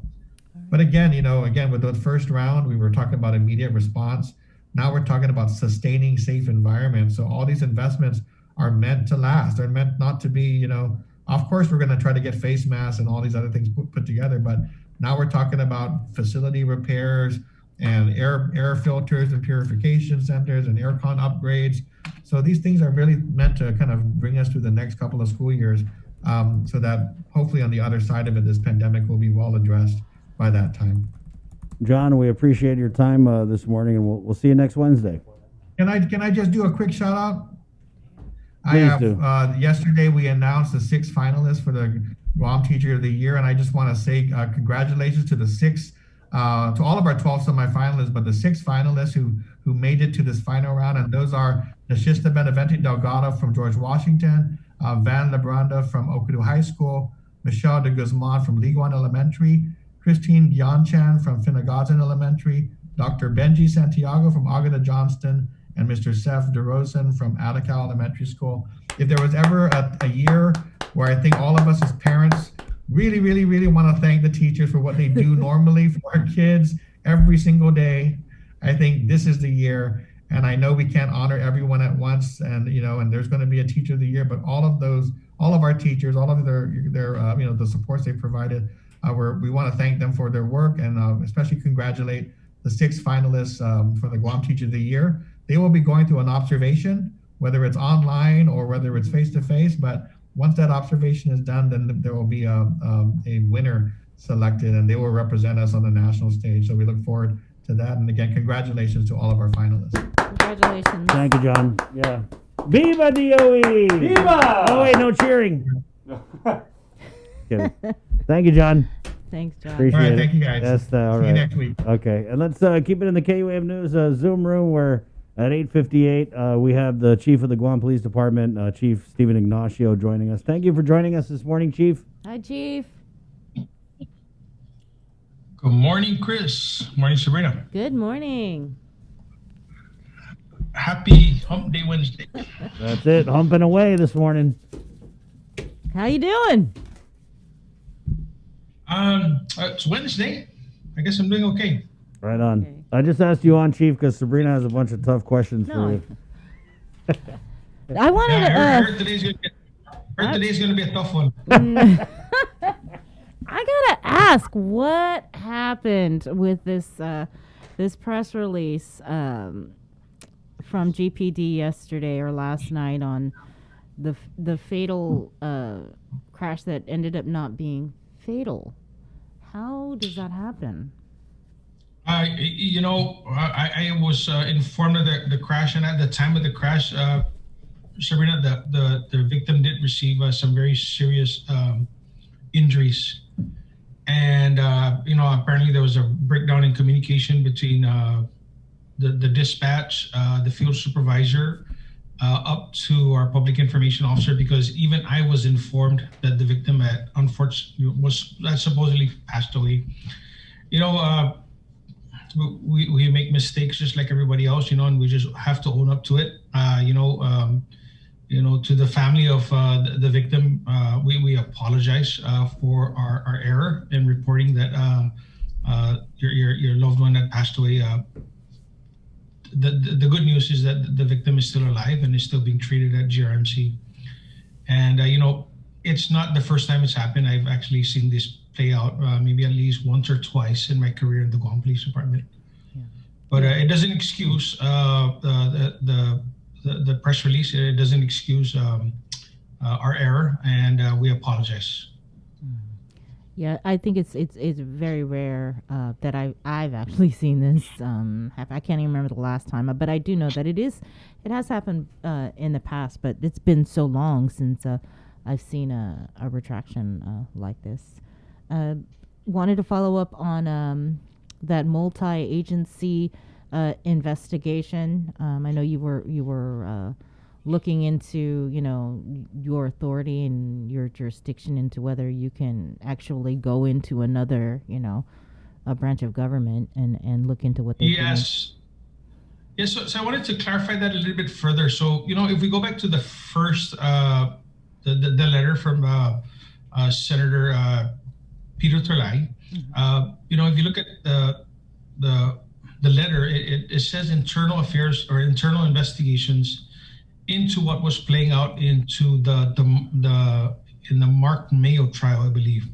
And so I'd like to clarify that my statement was that we don't do investigations in the internal sense, in the administrative investigations.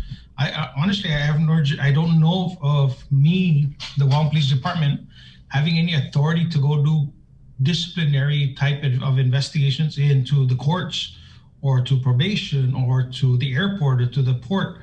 I don't have that authority because internal affairs or administrative investigations are meant for adverse action type of discipline. And so, only the agency head has that authority to administer disciplinary action. And so I don't see any authority that I have to go into any agency or even another branch of government for that matter to do internal affairs investigation. Now, criminal investigations, I have that authority to go do criminal investigations for any crime that occurs on the island. That I have the authority to do. And definitely that's something that we're looking into, but we're not doing this alone. We're also working with the AG's office as to how best to move forward. And the first thing you need to do is look at the case and determine if there is any alleged wrongdoing or any crime that has been committed. And then, the next thing to do is look at whether or not the time has lapsed, the statute of limitation. Because, you don't want to spend a lot of money with your resources going in and investigating crimes where, the outcome is, well, the statute of limitation has expired and we can't take this case to court, and we can't prosecute anybody.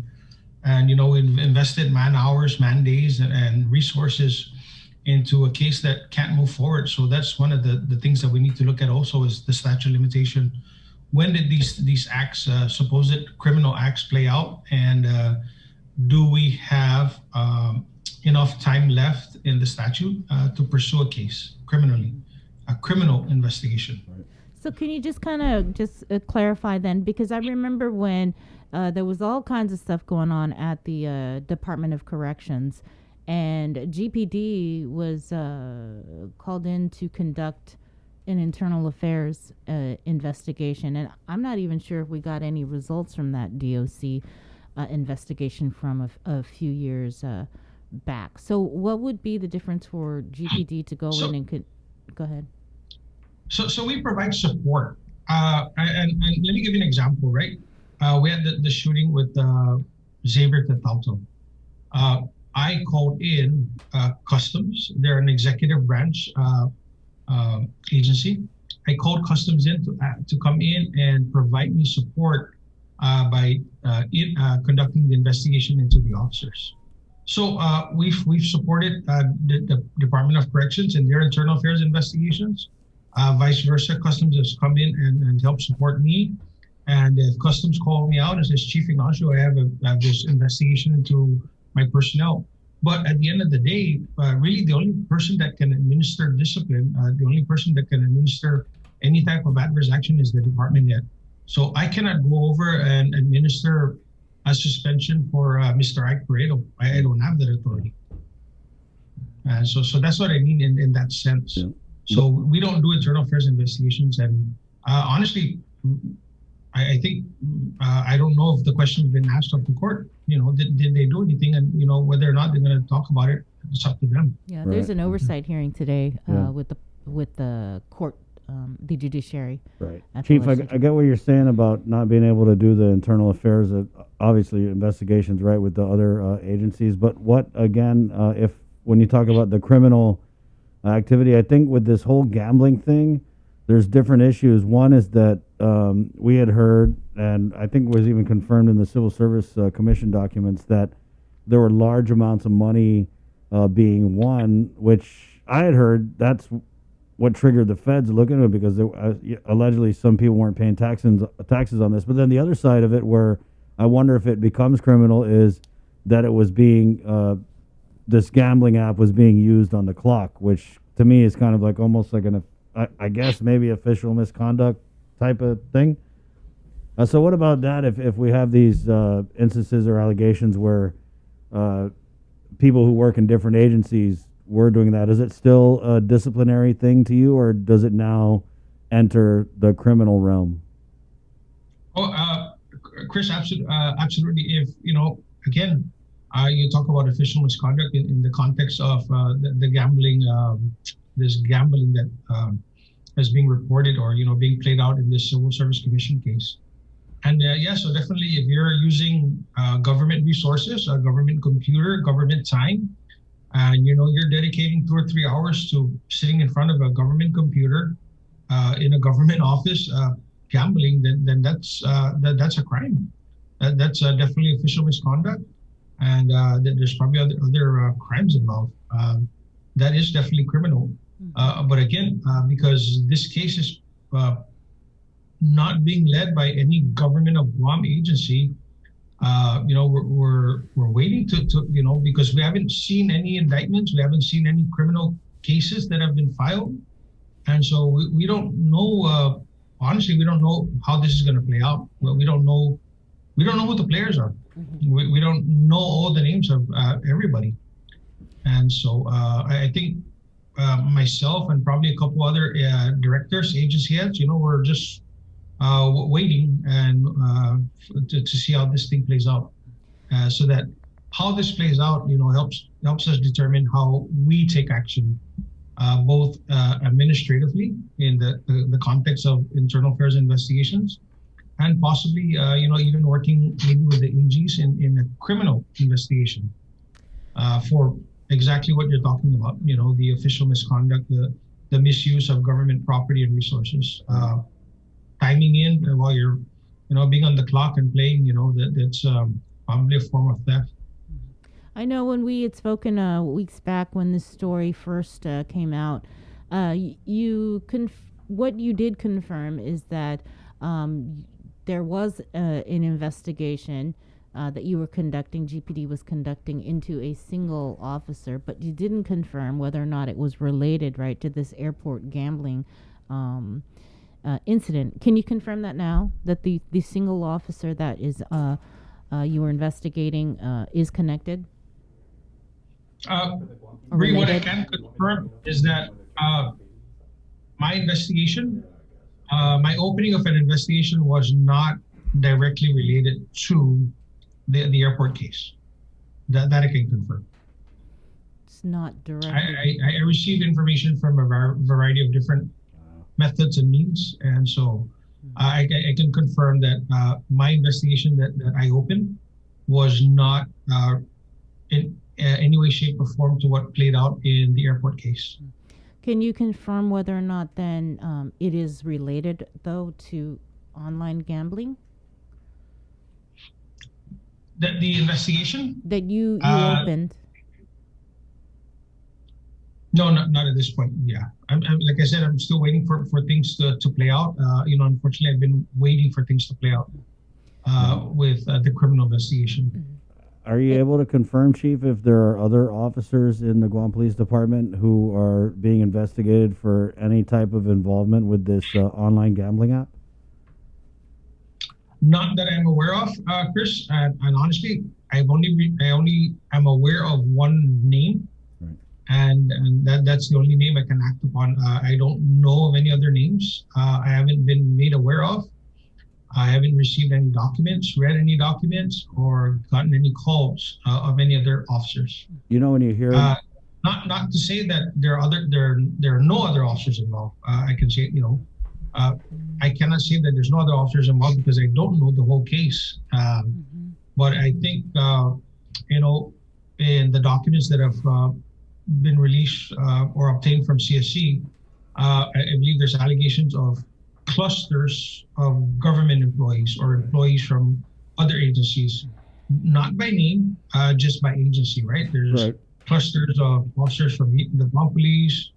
I believe there was mention of, I think, other employees from other agencies. I'm not going to name them because I don't have the documents in front of me. But I think it was Guam Fire, and then it was other law enforcement. Right, but there were only one or two names. Right. One of the names, though, Chief, was the police officer, as you mentioned. So, this particular police officer that was named and identified in the CSC documents, are you conducting an investigation into this officer?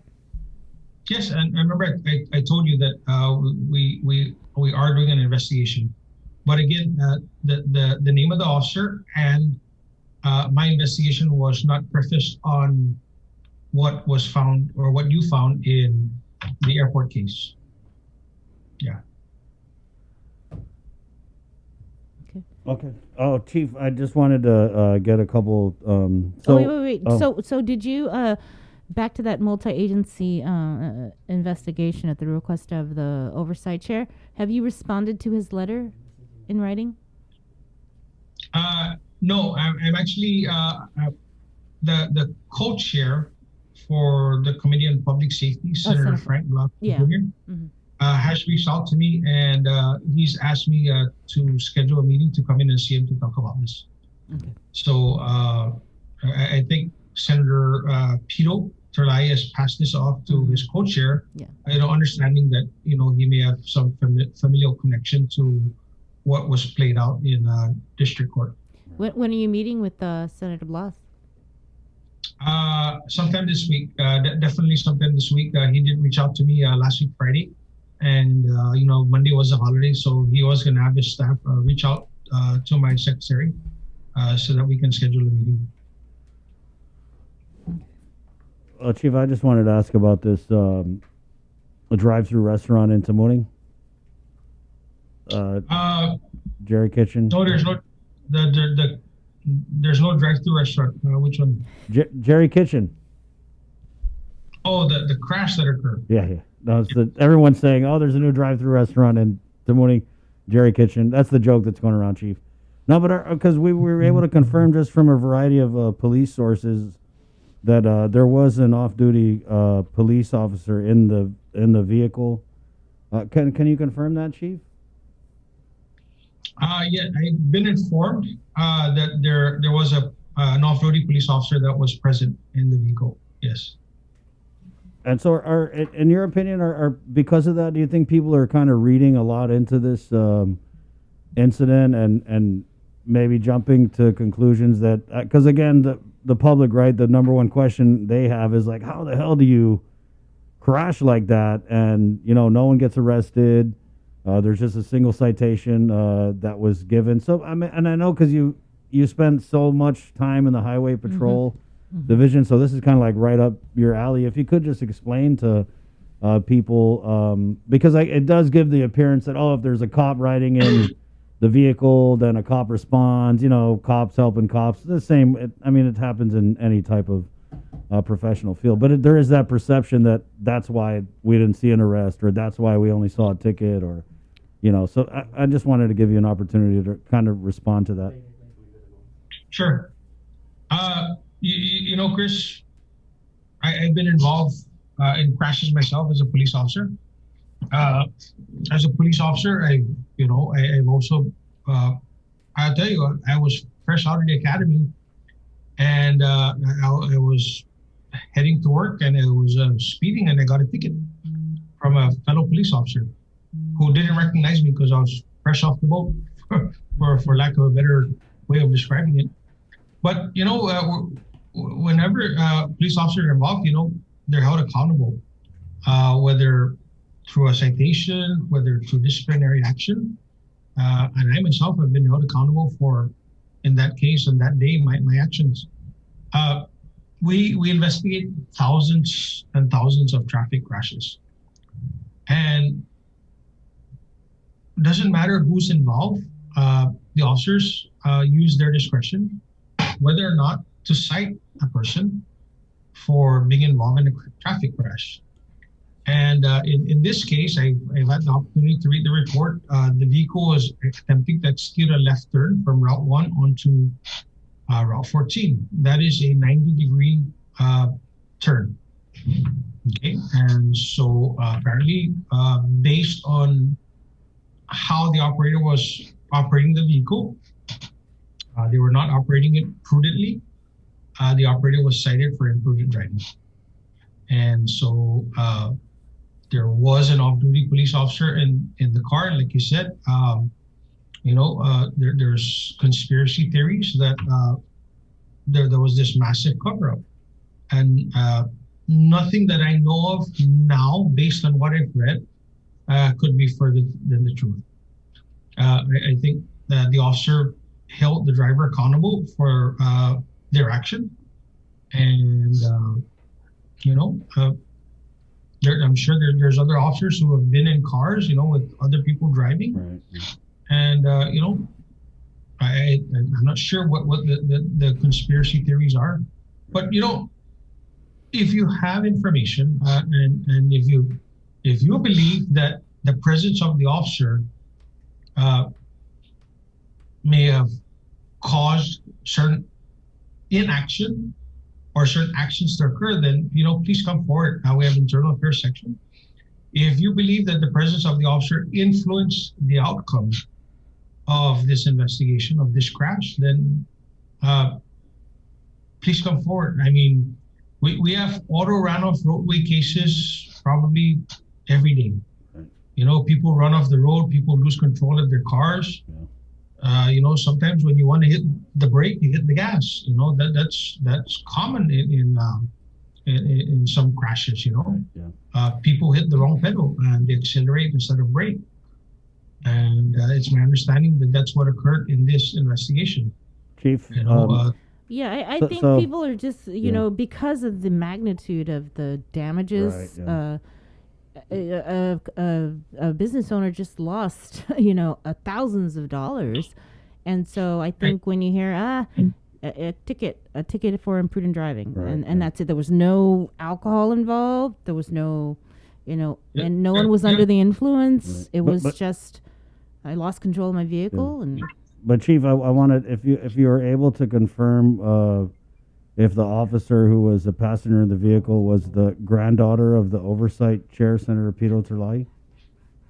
You know, I'm not going to confirm anything. And like I said, you know, the case is what it is. And like I said, if people think there's impropriety on the part of the officer that investigated the case, or the officer that was involved as a passenger, then, you know, I don't have that information in front of me. But if you have that information, you want to share it with Internal Affairs section, if you want to share it anonymously through Crime Stoppers, you know, please do so.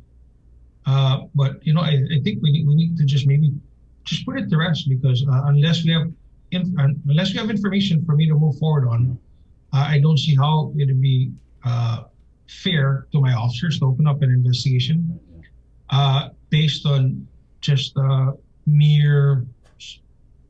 I don't even know what the word is that I can use to say it. You know, Supposition.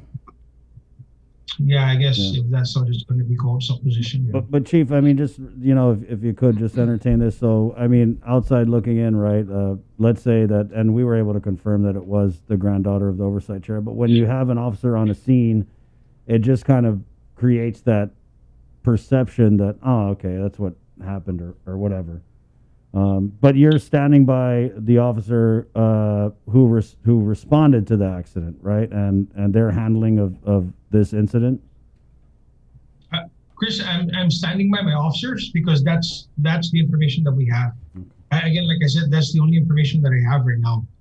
If I can open up an investigation, criminal and administrative, if I have more information that I can proceed on, really. If you have something and you know something, then and you believe I have information to move forward on, then I will be more than glad to hold my officers accountable. But like I said, if it's just because an officer was there, an off-duty officer was there, I'm not sure that that's enough for us to make assumptions. Right. No, we're just asking, Chief. Yeah. I'm sure. How many people were in the Yeah, no, car? I understand, and I understand the concern of the public, but I like the public to know too, Chris. I agree that, you know, if somebody did something wrong, then I'd be the first one to open up the investigations, whether criminal or administrative, definitely. But if go ahead. How many people were in the car, in the Jeep? I think there was maybe 4 or 5 is what I was informed of, what I read. Mm-hmm. And were all 4 and 5 on the scene when the cops arrived? I'm not sure.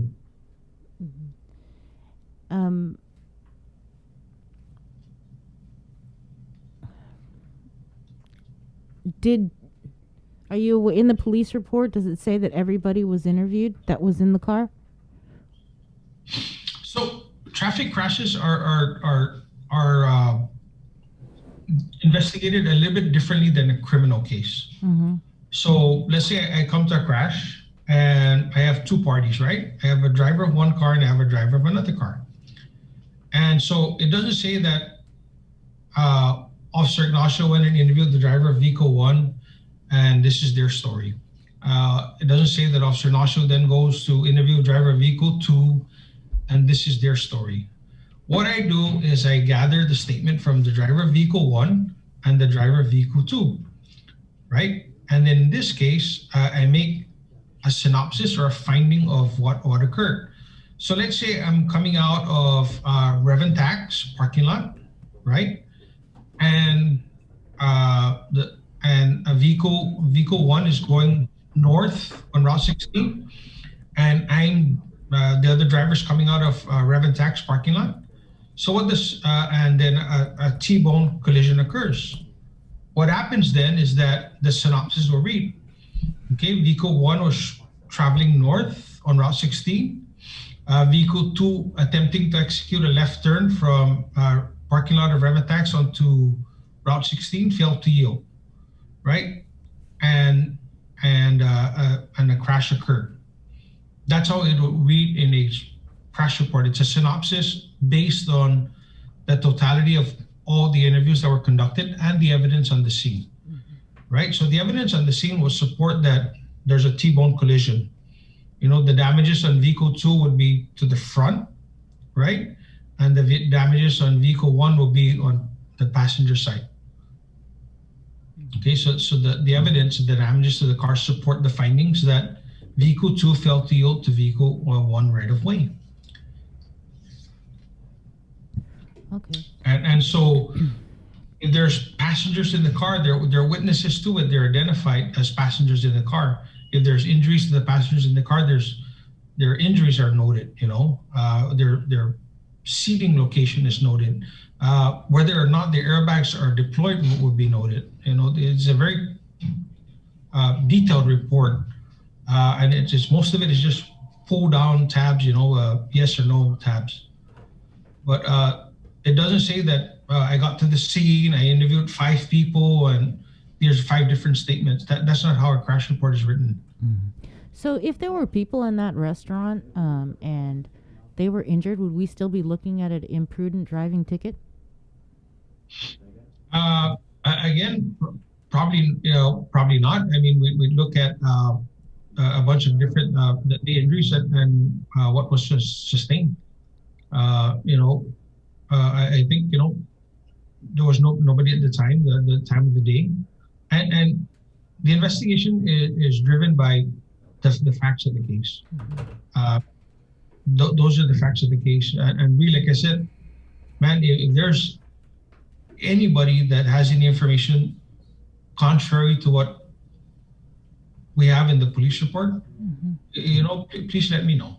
I'd be more than glad to look into it. So 4 or 5 people in the Jeep, imprudent driving ticket. What prompted, was there anything in the report that indicated what was the state of mind of the driver? Why she, is it a she? The driver? Or he? The driver, yeah. It's the one. Okay. The driver lost control. Okay. Yeah, so what caused her to lose control? Was there an argument in the vehicle, or she just got confused with, oh, I'm pressing the gas, not the brake? I mean, what? Oh, how'd that pedal get there? It's really tricky when there's 3 pedals and it's stick, because then you got the clutch in. That just throws off the whole. Again, Bree, we have a lot of auto run-off roadway cases. There's nothing unusual about this case, other than they lost control and they drove through a restaurant. I think that's the most unusual thing about this case. But, you know, people run off the road and crash into power poles. I mean, how many fatalities have we had? You know, people running off the road, losing control, and crashing into power poles, right? Yeah. And so, Chief, do you know how long? What usually is one of the cases, one of the causes for people to lose control, right? Sometimes speeding. Right? That's one of the more common factors that we find in traffic fatalities. Yeah, I know, but if I was the business owner, I'd want to know, well, why did she? What happened in that car? Yeah. You know, what were the circumstances that led up to somebody destroying my business? You know, Chief. Yeah, somebody lost control of their car and ran into the business. You know, unfortunately, that's really what happened. Yeah. Chief, do you know how long after the crash the responding officer was on the scene? Not. Hold on. I'm not sure.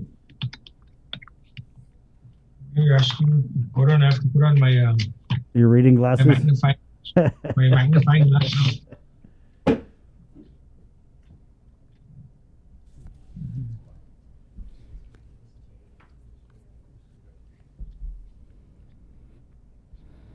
No, it says it occurred at, I think, 1:30. 1:30 in the morning. I believe that's what I'm reading. 1:30 in Sounds the like morning. they're out and about. 1:30 in the morning, and it looks like the officer got there about 10 minutes later. Is what I'm reading. So you aren't able to deduce from the report, Chief, if anyone left the scene of the accident? Yeah, there's no indication that anybody left the. Yeah. There's nothing there that tells me that somebody left the scene. And then again, Chris, if a passenger leaves the scene, it's not unusual for people to leave the scene of a crash if they're a passenger. The duty to stay behind rests upon the driver of the vehicle by law. Okay, so we're all clear here. The driver lost control, did a 90-degree turn, so that's like that. But they didn't make the full 90 though, Bree. They probably made like about a 60. Was it raining? I told you again, you're having me have to put on my magnifying glasses. Was it raining? You could just send us a copy of that, Chief, because I got good eyes. Yeah. Okay. I'll get back to you. I'm going to have to read the report. All right, but a ticket for imprudent driving. What's the fine for that? I have no idea. Okay. All right. Okay. Stand by your officers who responded. There was an off-duty police officer in the vehicle. And if anybody has any information that would contradict anything in this police report and anything that you have said, to just give GPD a call. Right. Yes, because if there's concern by the community, I want to make sure that the findings of the officers and the officer that was off duty and involved are above board. And so really, if they have any concerns or they have any information contrary to what we know or what I know at this point, then please come forward because I definitely would be the first to look into it. But notwithstanding anything else, I have to go with what's in front of me, and that's the whole information I have at this point. But please come forward if you have any information, because you want to make sure that the officers are treated the same way as any other person in the public. Everybody deserves to be treated fairly by the police. Amen. All right. Thank you, Chief. Chief, we appreciate you standing in and answering the questions. No problem, Chris. Sabrina, thank you for having me again on your show. I truly do appreciate it. Right. We appreciate and it. Chief, we're always looking for those, bad apples, we talk about that, but we're also looking for those good mangoes in the department. So if any officers doing a great job, you want to get them out here, highlight, anything that they're doing. And I know because P-Corps 3, a lot of your outreach that Sergeant Tapau usually leads is going to start up again. So we just want to be part of that conversation too. I believe I have a lot of good officers, Chris, in the Guam Police Department. And they're outstanding individuals, and they come to work day in and day out to keep our community safe. Absolutely. Thank you, believe Chief. in my officers. Thank you. Thanks, Chief. Did you hang up on him? No, I didn't. Oh, Yeah. okay. You can't hang up in the Zoom. You just slide the thing down. I think one of the most suspect things about this is that it happened at 1:30 in the morning on the first night the bars reopened. Was it the first night? Yes, it was. Bree, because I was here. You come in at 8 because Joan was on leave. Mm-hmm. So I was here when we got the pictures in the video. I want to say around like 6:45-ish or something, just the morning of. And of course, right away I sent him to Sergeant Tapau, and I was like, "Wow, it must have been a DUI because the bars just open." Mm-hmm. And he was like, "Nope, no DUI." He was quick about it too. But yeah, God, are we reading too much into it?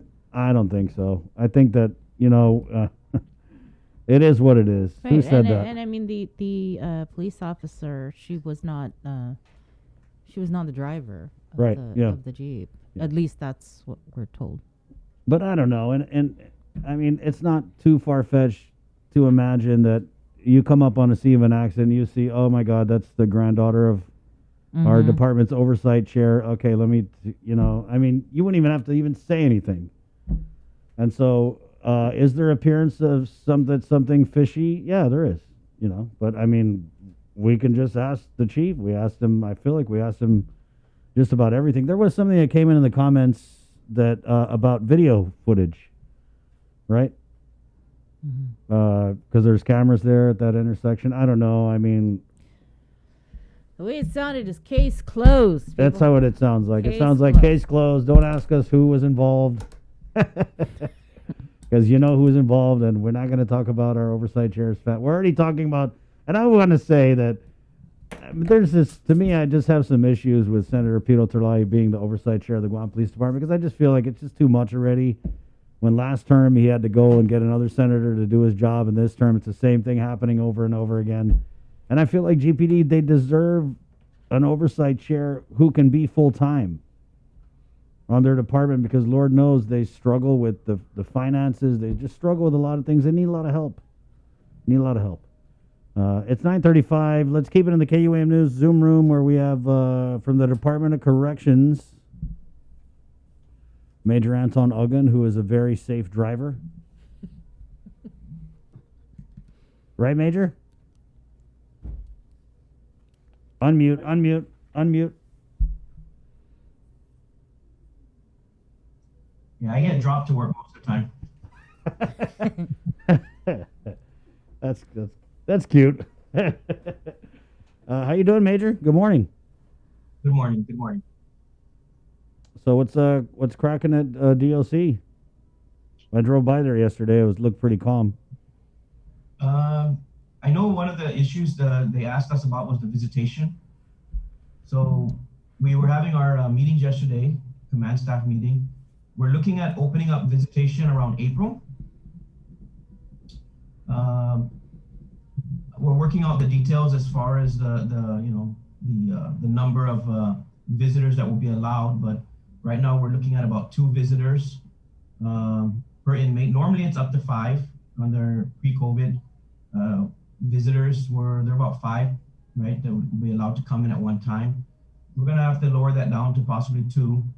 We're waiting on some materials because we're gonna build some with plexiglass and stuff like that, some separation from the visitors and the inmates. So we're gonna work on that to prevent any kind of the spread of any virus. But we think we'll have it all ready by April to go ahead and start allowing some visitation. Of course, the number of visitors and inmates on the visitation floor will have to be, decreased. So instead of allowing 10 inmates and their family, might have to go down to 6 or 4 inmates and their family at a certain time, just to make sure they're spread apart to prevent for the social distancing requirement. But we're getting there. We're getting there. Just be patient. It's coming. We are working on it. Okay. Any incidents with contraband? No, not of lately. We did find a few throwovers, I think a few weeks ago. It didn't make it all the way in. It was in our buffer zone. Same thing, tobacco, cigarettes, other items. I don't have the list in front of me, but when we catch those things, of course, if we can't associate it with any particular inmate, we turn those items over to the Guam Police Department. We don't store it in our facility. If we do associate with an inmate, we will charge them a minimum internally. We will charge them disciplinary. If the items are of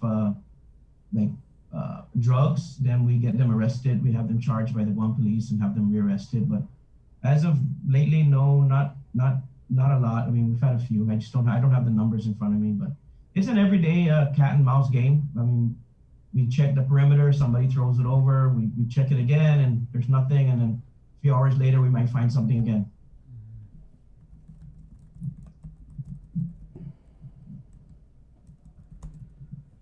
Any The- update on oh, the any update on the contractor for the master plan assessment? Yes, they will be back on island the week of March 14th. They will be on island. They'll be doing, this time it'll be a different phase of the project. They're going to be working on assessments of all the housing units. So they're going to be coming in, bringing in other vendors to do electrical and structural and just an entire evaluation of every housing unit. Right? There'll be a write-up on every housing unit. They'll be here for about 1 week. Then they'll go back and work on the report, do what they got to do on their side. Anticipate he'll probably be here about 2 to 3 more times after that before he finishes the entire report. He's working pretty hard trying to get everything done by August so that we will have something, to present to the governor and the legislature.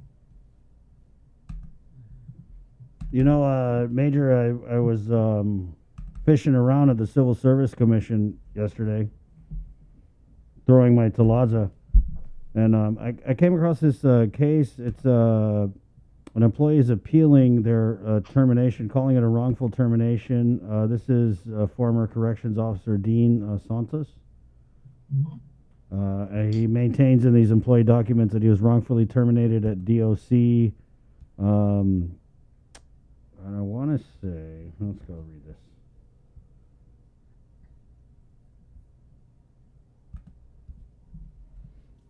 Well, are you aware of this case? Yes, I'm aware. This employee was a probational employee. He was one of the hires, the 60 hires that were hired, I believe, in December of 2019. Before his probation expired, he was let go. And of course, he had the right to file an appeal at civil service, and he did. But I believe yesterday civil service ruled in favor of DOC because as a probationary employee, you don't have civil service protection. You have to do your 1 year first before you have your civil service protection. And under a probationary status, you can be let go for a host of reasons, attendance, all kinds of different reasons. And we just felt he wasn't the right fit. He wasn't the right fit for this job. And so we had to do what we needed to do. And it was his right to challenge it, and he did. But at the end of the day, we prevailed. Was he terminated because he caught COVID? No. Oh. No. I don't have all the specifics. I think a lot of it has to do with attendance. Just not coming to work, not reporting your status, not following orders of your training commanders and things like that. And again, that's a pretty, if you're going to do that in the academy, right, when you just got hired, that's a pretty sign of things to come in the future. And I know DOC is short of officers. Well, we ain't that short. We're not that short. We're not that short. We will take a stand. You're not the right fit. You're just not the You're right fit. such a hard-ass major. I like you. Well, I've been here 20 some years, Chris, and I've seen employees who were kept around for the wrong reasons. They were not dealt with earlier in their career, and they turn out to be real problems down the road. And so, we got to stop that. If you're not the right fit during the training, that's the whole time to weed out those that can handle it and those that can't. And if you can't do it, then it's just not the right career for you. Make peace with it and find another job somewhere else. Wish you well. So who's this career for, Major? Yeah, job announcement. Hey guys, listen up. This job is not for everyone. You've got to be willing to work with limited resources. You're gonna have to work with people who don't want to be here. You're gonna take a lot of crap from inmates and staff. Limited resources, but at the same time, it can be a rewarding job when things are getting done and you see that people are changing their lives. And it puts food on your table and can pay your bills and take care of your family. It can be a rewarding job. I've been here, like I said, going on 27 years. It wasn't my original career choice. I didn't think I would be here 27 years. I attempted to go to other areas earlier in my career, but it never went out that way. So I started, I enjoy what I'm doing, and, this is where I'm at now. So. But the way you described it, it's like you take a lot of crap, this and that. So what do you? You got to enjoy come about up with it? you got to Yeah, come what up with a do- better job description, Major. Like lead with the positive. Let me give you some advice. Lead with the positive. It can be a really rewarding experience. You make a difference in the prisoners' lives.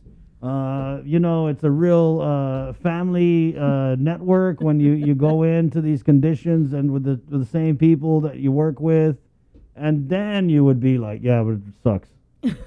You don't want to work here. It has its moments, sir. It has its moments. I mean, I was a correction officer for 8 years, and the long hours really play a factor in it. If you don't have a supporting spouse that understands, then you're gonna have some challenges. And I think a lot of officers, that's one reason why they do leave, is they spend a lot of hours away from their family. And it's challenging. If you're not a people person, this is not for you. You have to be able to talk to people.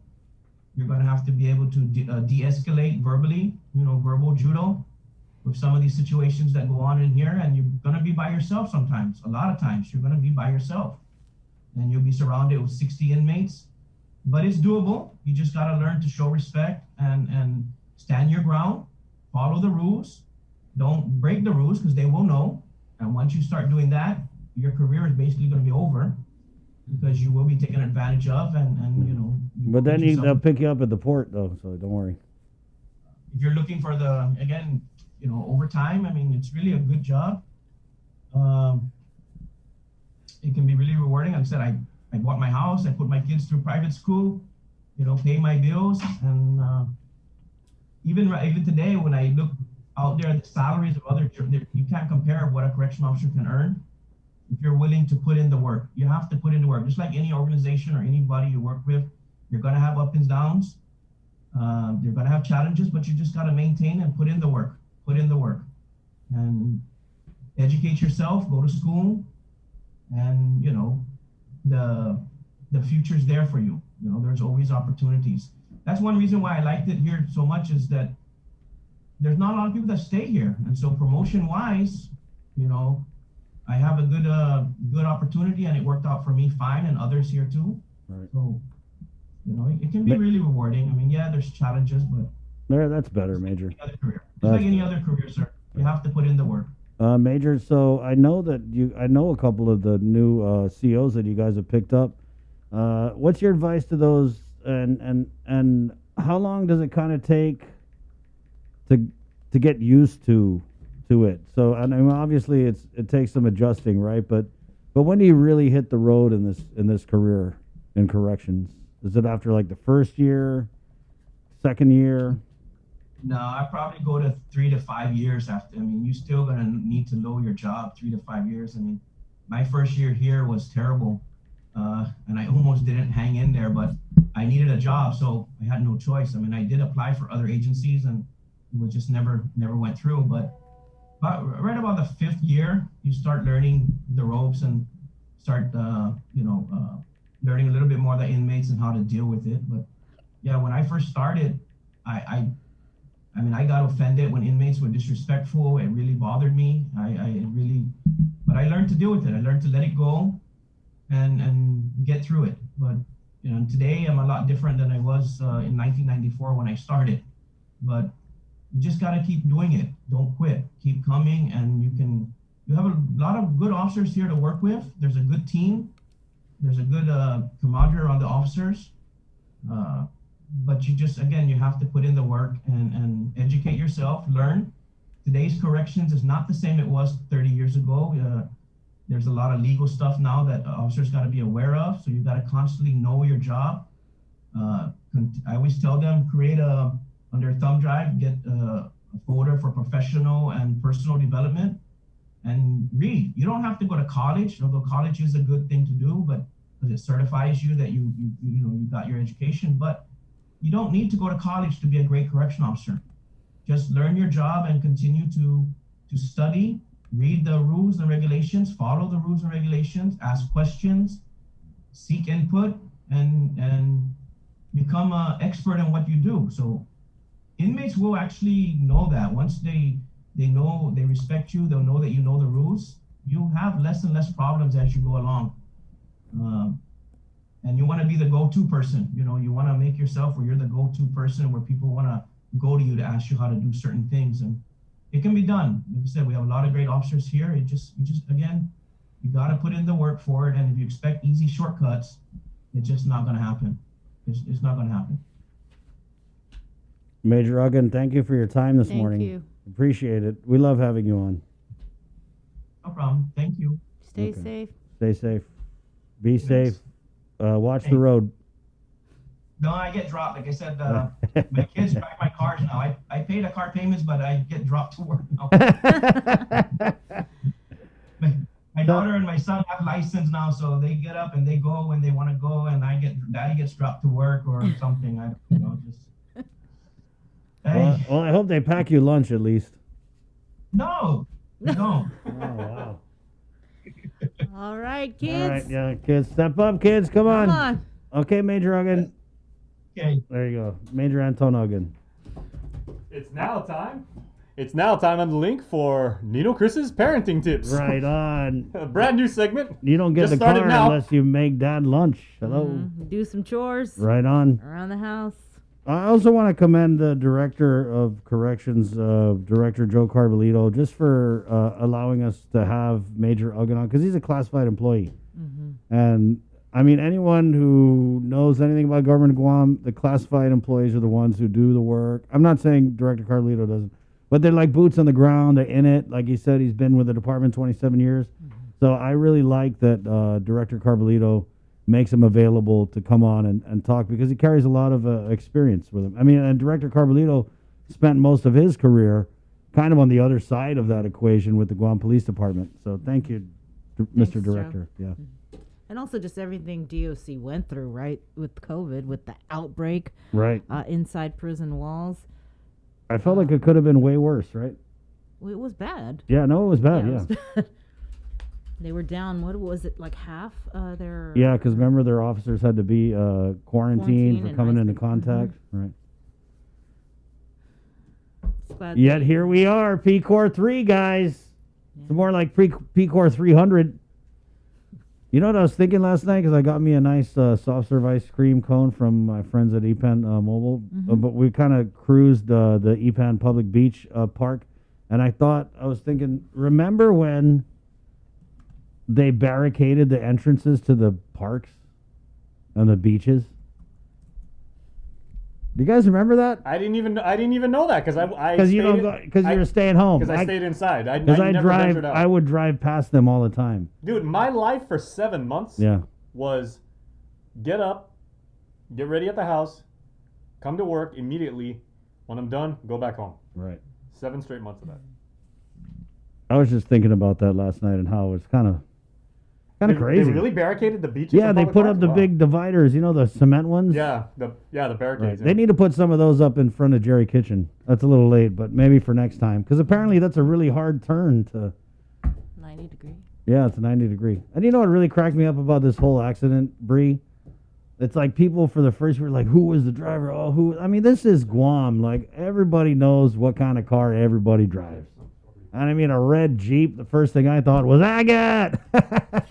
I mean, really, it's the first thing. I was like, oh, you want to know who drives a Jeep? Just go down the list of Agat Bloodtown and you'll find out. And I don't even know if that was... Easy there. No, I'm not. I'm just saying that's what I thought. Because it's red Jeep, Anyway. I didn't. I thought red Jeep.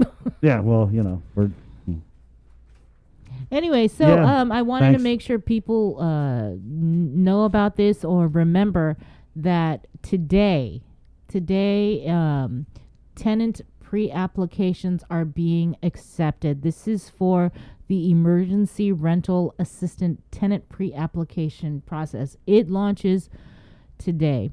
And so this program, the ERA program, it provides renters who are impacted by COVID-19 with rental arrears, utilities, and utility arrears for up to 15 months. Now, the grant will not cover rent arrears, utility arrears prior to March 13th of last year.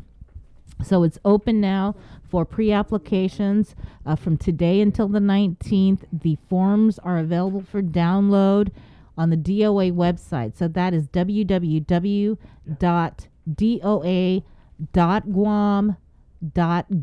All right, and I just reached out to Bernie Guinness over at, she's the new deputy director of DOA. So I'm going to try and get her on tomorrow, Jay, to maybe walk us through. I'm thinking like maybe we do a screen share or something. Man, Bree, I don't know if you got this email. I'll go ahead and send it to you. But I got it. It's from Randy, and the subject was PUA for reduced hours. And so we had Dave Della Sola on all about this new guidance that had come out from Department of Labor on a federal that basically said if you are working reduced hours, it's now going to be covered, which is a huge sigh of relief for our people. But this email comes from Randy. Hello, Chris. Can you help? Many reduced hour employees are now eligible to apply for unemployment assistance, as you are aware. However, many are having issues with account being locked because of the below reason. Quote, the time limit for requesting payment for unclaimed weeks has passed. Now, the problem is if you reopen the claim, you can only file from the time when the claim was reopened. For example, if I reopen this week, I would be able to file starting this week and can't go back to January 2021. I've been trying to call 311 option 6 to either resolve over the phone or to set up an appointment to see a representative, but I have no luck getting through the line, and I'm assuming thousands of people are calling for the same reason. Why doesn't GDOL, Guam Department of Labor, put out a guidance or information regarding this issue, as almost all reduced hour employees will have this issue? I posted my question on your show, sent an email to GDOL, left comment on Facebook, but to no avail. Can you reach out to Guam Department of Labor, let them release info on what to do with people whose account has been locked because of the time limit for requesting payment for unclaimed weeks has passed? Doing this will free up a lot of GDOL staff from people calling in for the same question. Whenever there is a change, they should release the info that if they already assume there's going to be a problem. Joe, did you have that issue? Did you have that issue, Joe? No, he didn't. Okay. So actually, Randy, if you are listening, first of all, thanks for listening. But I did ask the director that because I did see your comment, and the director had said that on the GDOL staff side, they would have to, I mean, he called it like flicking a switch. But I don't know why Joe was able to get, probably because he's like a tech nerd. I mean, it is what it is. But that's what the labor director said, so I'm going to double back and I'll find out from him if there's an easier way other than, because you're right, you just can't get through because a lot of people are calling. And that's just how it's been. For the whole pandemic, that has been like the number one complaint, Aubrey. Nobody answers their phones. Yeah. Right. And in a lot of the agencies. Right, and so it's very consistent. So I just wanted to share that. If you guys are having the same type of issue, just drop it in the, and that's what David said. Dave Della Sola, Labor, had said that DOL needs to kind of unlock these different accounts that are now trying to apply for these benefits, which is very frustrating. I mean, it's a big roller coaster ride. I mean, first you guys thought you had it, then you didn't, and the congressman said you did, and the DOL was like, no, you don't, and now the new guidance is out, and you do. But you can't because they won't answer the phone. So, you see what I mean? It's like, ooh, boy, just get dizzy saying that. So I'll try and get Dave. We're going to take a break, come back and close out the link next, right here. Good morning. Uno Go has arrived and is here to deliver you food from your favorite restaurant in a safe, reliable, and fast way. Choose from a variety of restaurants island-wide and track your orders in real time, with quick deliveries whenever your cravings kick in. Plus, sanitized vehicles, reliable drivers, and safety seals for your peace of mind. Make the dash to Uno Go. Visit uno-go.com or download the app at the App Store or Google Play. Uno Go, delivering Guam on demand.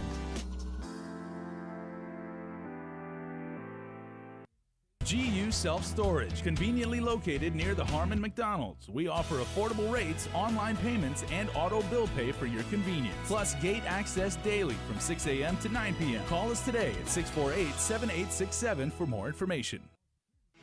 The relationship between Guam and Manila, Philippines is undeniable as we share similar cultural traditions, history, and heritage, with generations of Filipinos calling Guam home. KUAM presents a monthly look at the capital city featuring in-depth and engaging interviews on everything from medical tourism to new business and government leaders. Veteran newscaster Nestor Lecanto delivers Beyond Our Borders. This special program is brought to you by the Bank of Guam and KFC.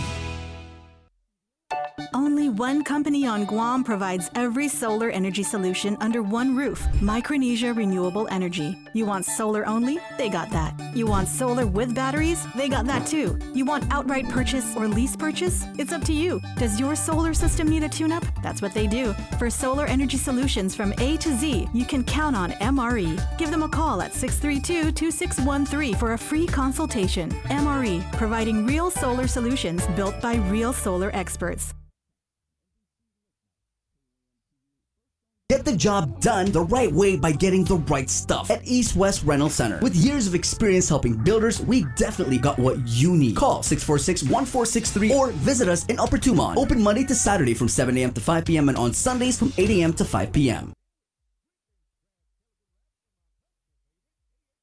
Join KUAM and Punta Dos Montes for the Mes Chamorro Masterclass Series, an informative digital series for demonstrations throughout Mes Chamorro. Catch the Mes Chamorro Masterclass Series weekly on the KUAM News Facebook page, the KUAM YouTube channel, and every Saturday in March following the KUAM News Weekend Edition at 6:30 p.m. on TV8 and 7:30 on TV11. We'll highlight Guam's talented crafters and artisans teaching artisanal skills of our Chamorro heritage. Viva Mes Chamorro! From Punta Dos Montes and KUAM Communications. See KUAM.com for the complete Mes Chamorro Masterclass Series schedule.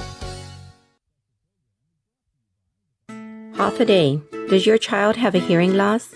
We are parents of deaf and hard of hearing children and volunteers with Guam's Positive Parents Together, and we are here for you. We know how you feel and have walked in your shoes. We want to help you navigate your way through our educational and medical systems, and most especially, your emotional journey. Please visit us at www.guamparents.org for more information. We got your 6. At 6 a.m. with The Link on Breeze 93.9 FM. Bree and I connect you with all the latest news and information you need to know to start your day. Then check back with Guam's news leader at 6 p.m. for the day's top headlines with KUAM News Primetime. From 6 a.m. to 6 p.m. and everything else in between with KUAM Digital, we got your 6.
Jose. Good morning. 10:03. We're going to close the show with a Cover Me, which is brought to you by Burger King, where you can get the Lent-friendly BK Big Fish or the Impossible Whopper. And right now they're doing breakfast at Hagatnya and Tuman Micro Mall location temporarily closed. We'll keep you posted on when it does reopen.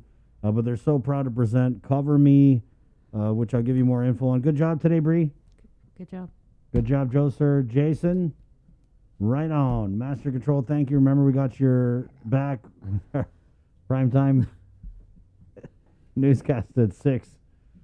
So Cover Me, brought to you by Burger King. We're leaving you with our friends at Fat Tofu, Jay. Yeah, so this is their song Self-Respect, and they recorded like a whole bunch of basically like impromptu music videos, and it's excuse me, it's called their Binary Sunset Sessions. Yeah. And this one, you know, I mean, Fat Tofu is a ska band, so they've got a horn section, but this one's really, really funky. And you're gonna tell from the first few opening notes. I mean, they really went like 70s funk on this one, and then fused it in with like a lot of the ska thing. So it's actually very, very cool. All right, 10:05. Coming up, your go-to jam right here on the Breeze. We're KUAM FM, Hagatnya, Guam. My name is Chris. I'm Sabrina. Adios. Happy Wednesday.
One time, two times.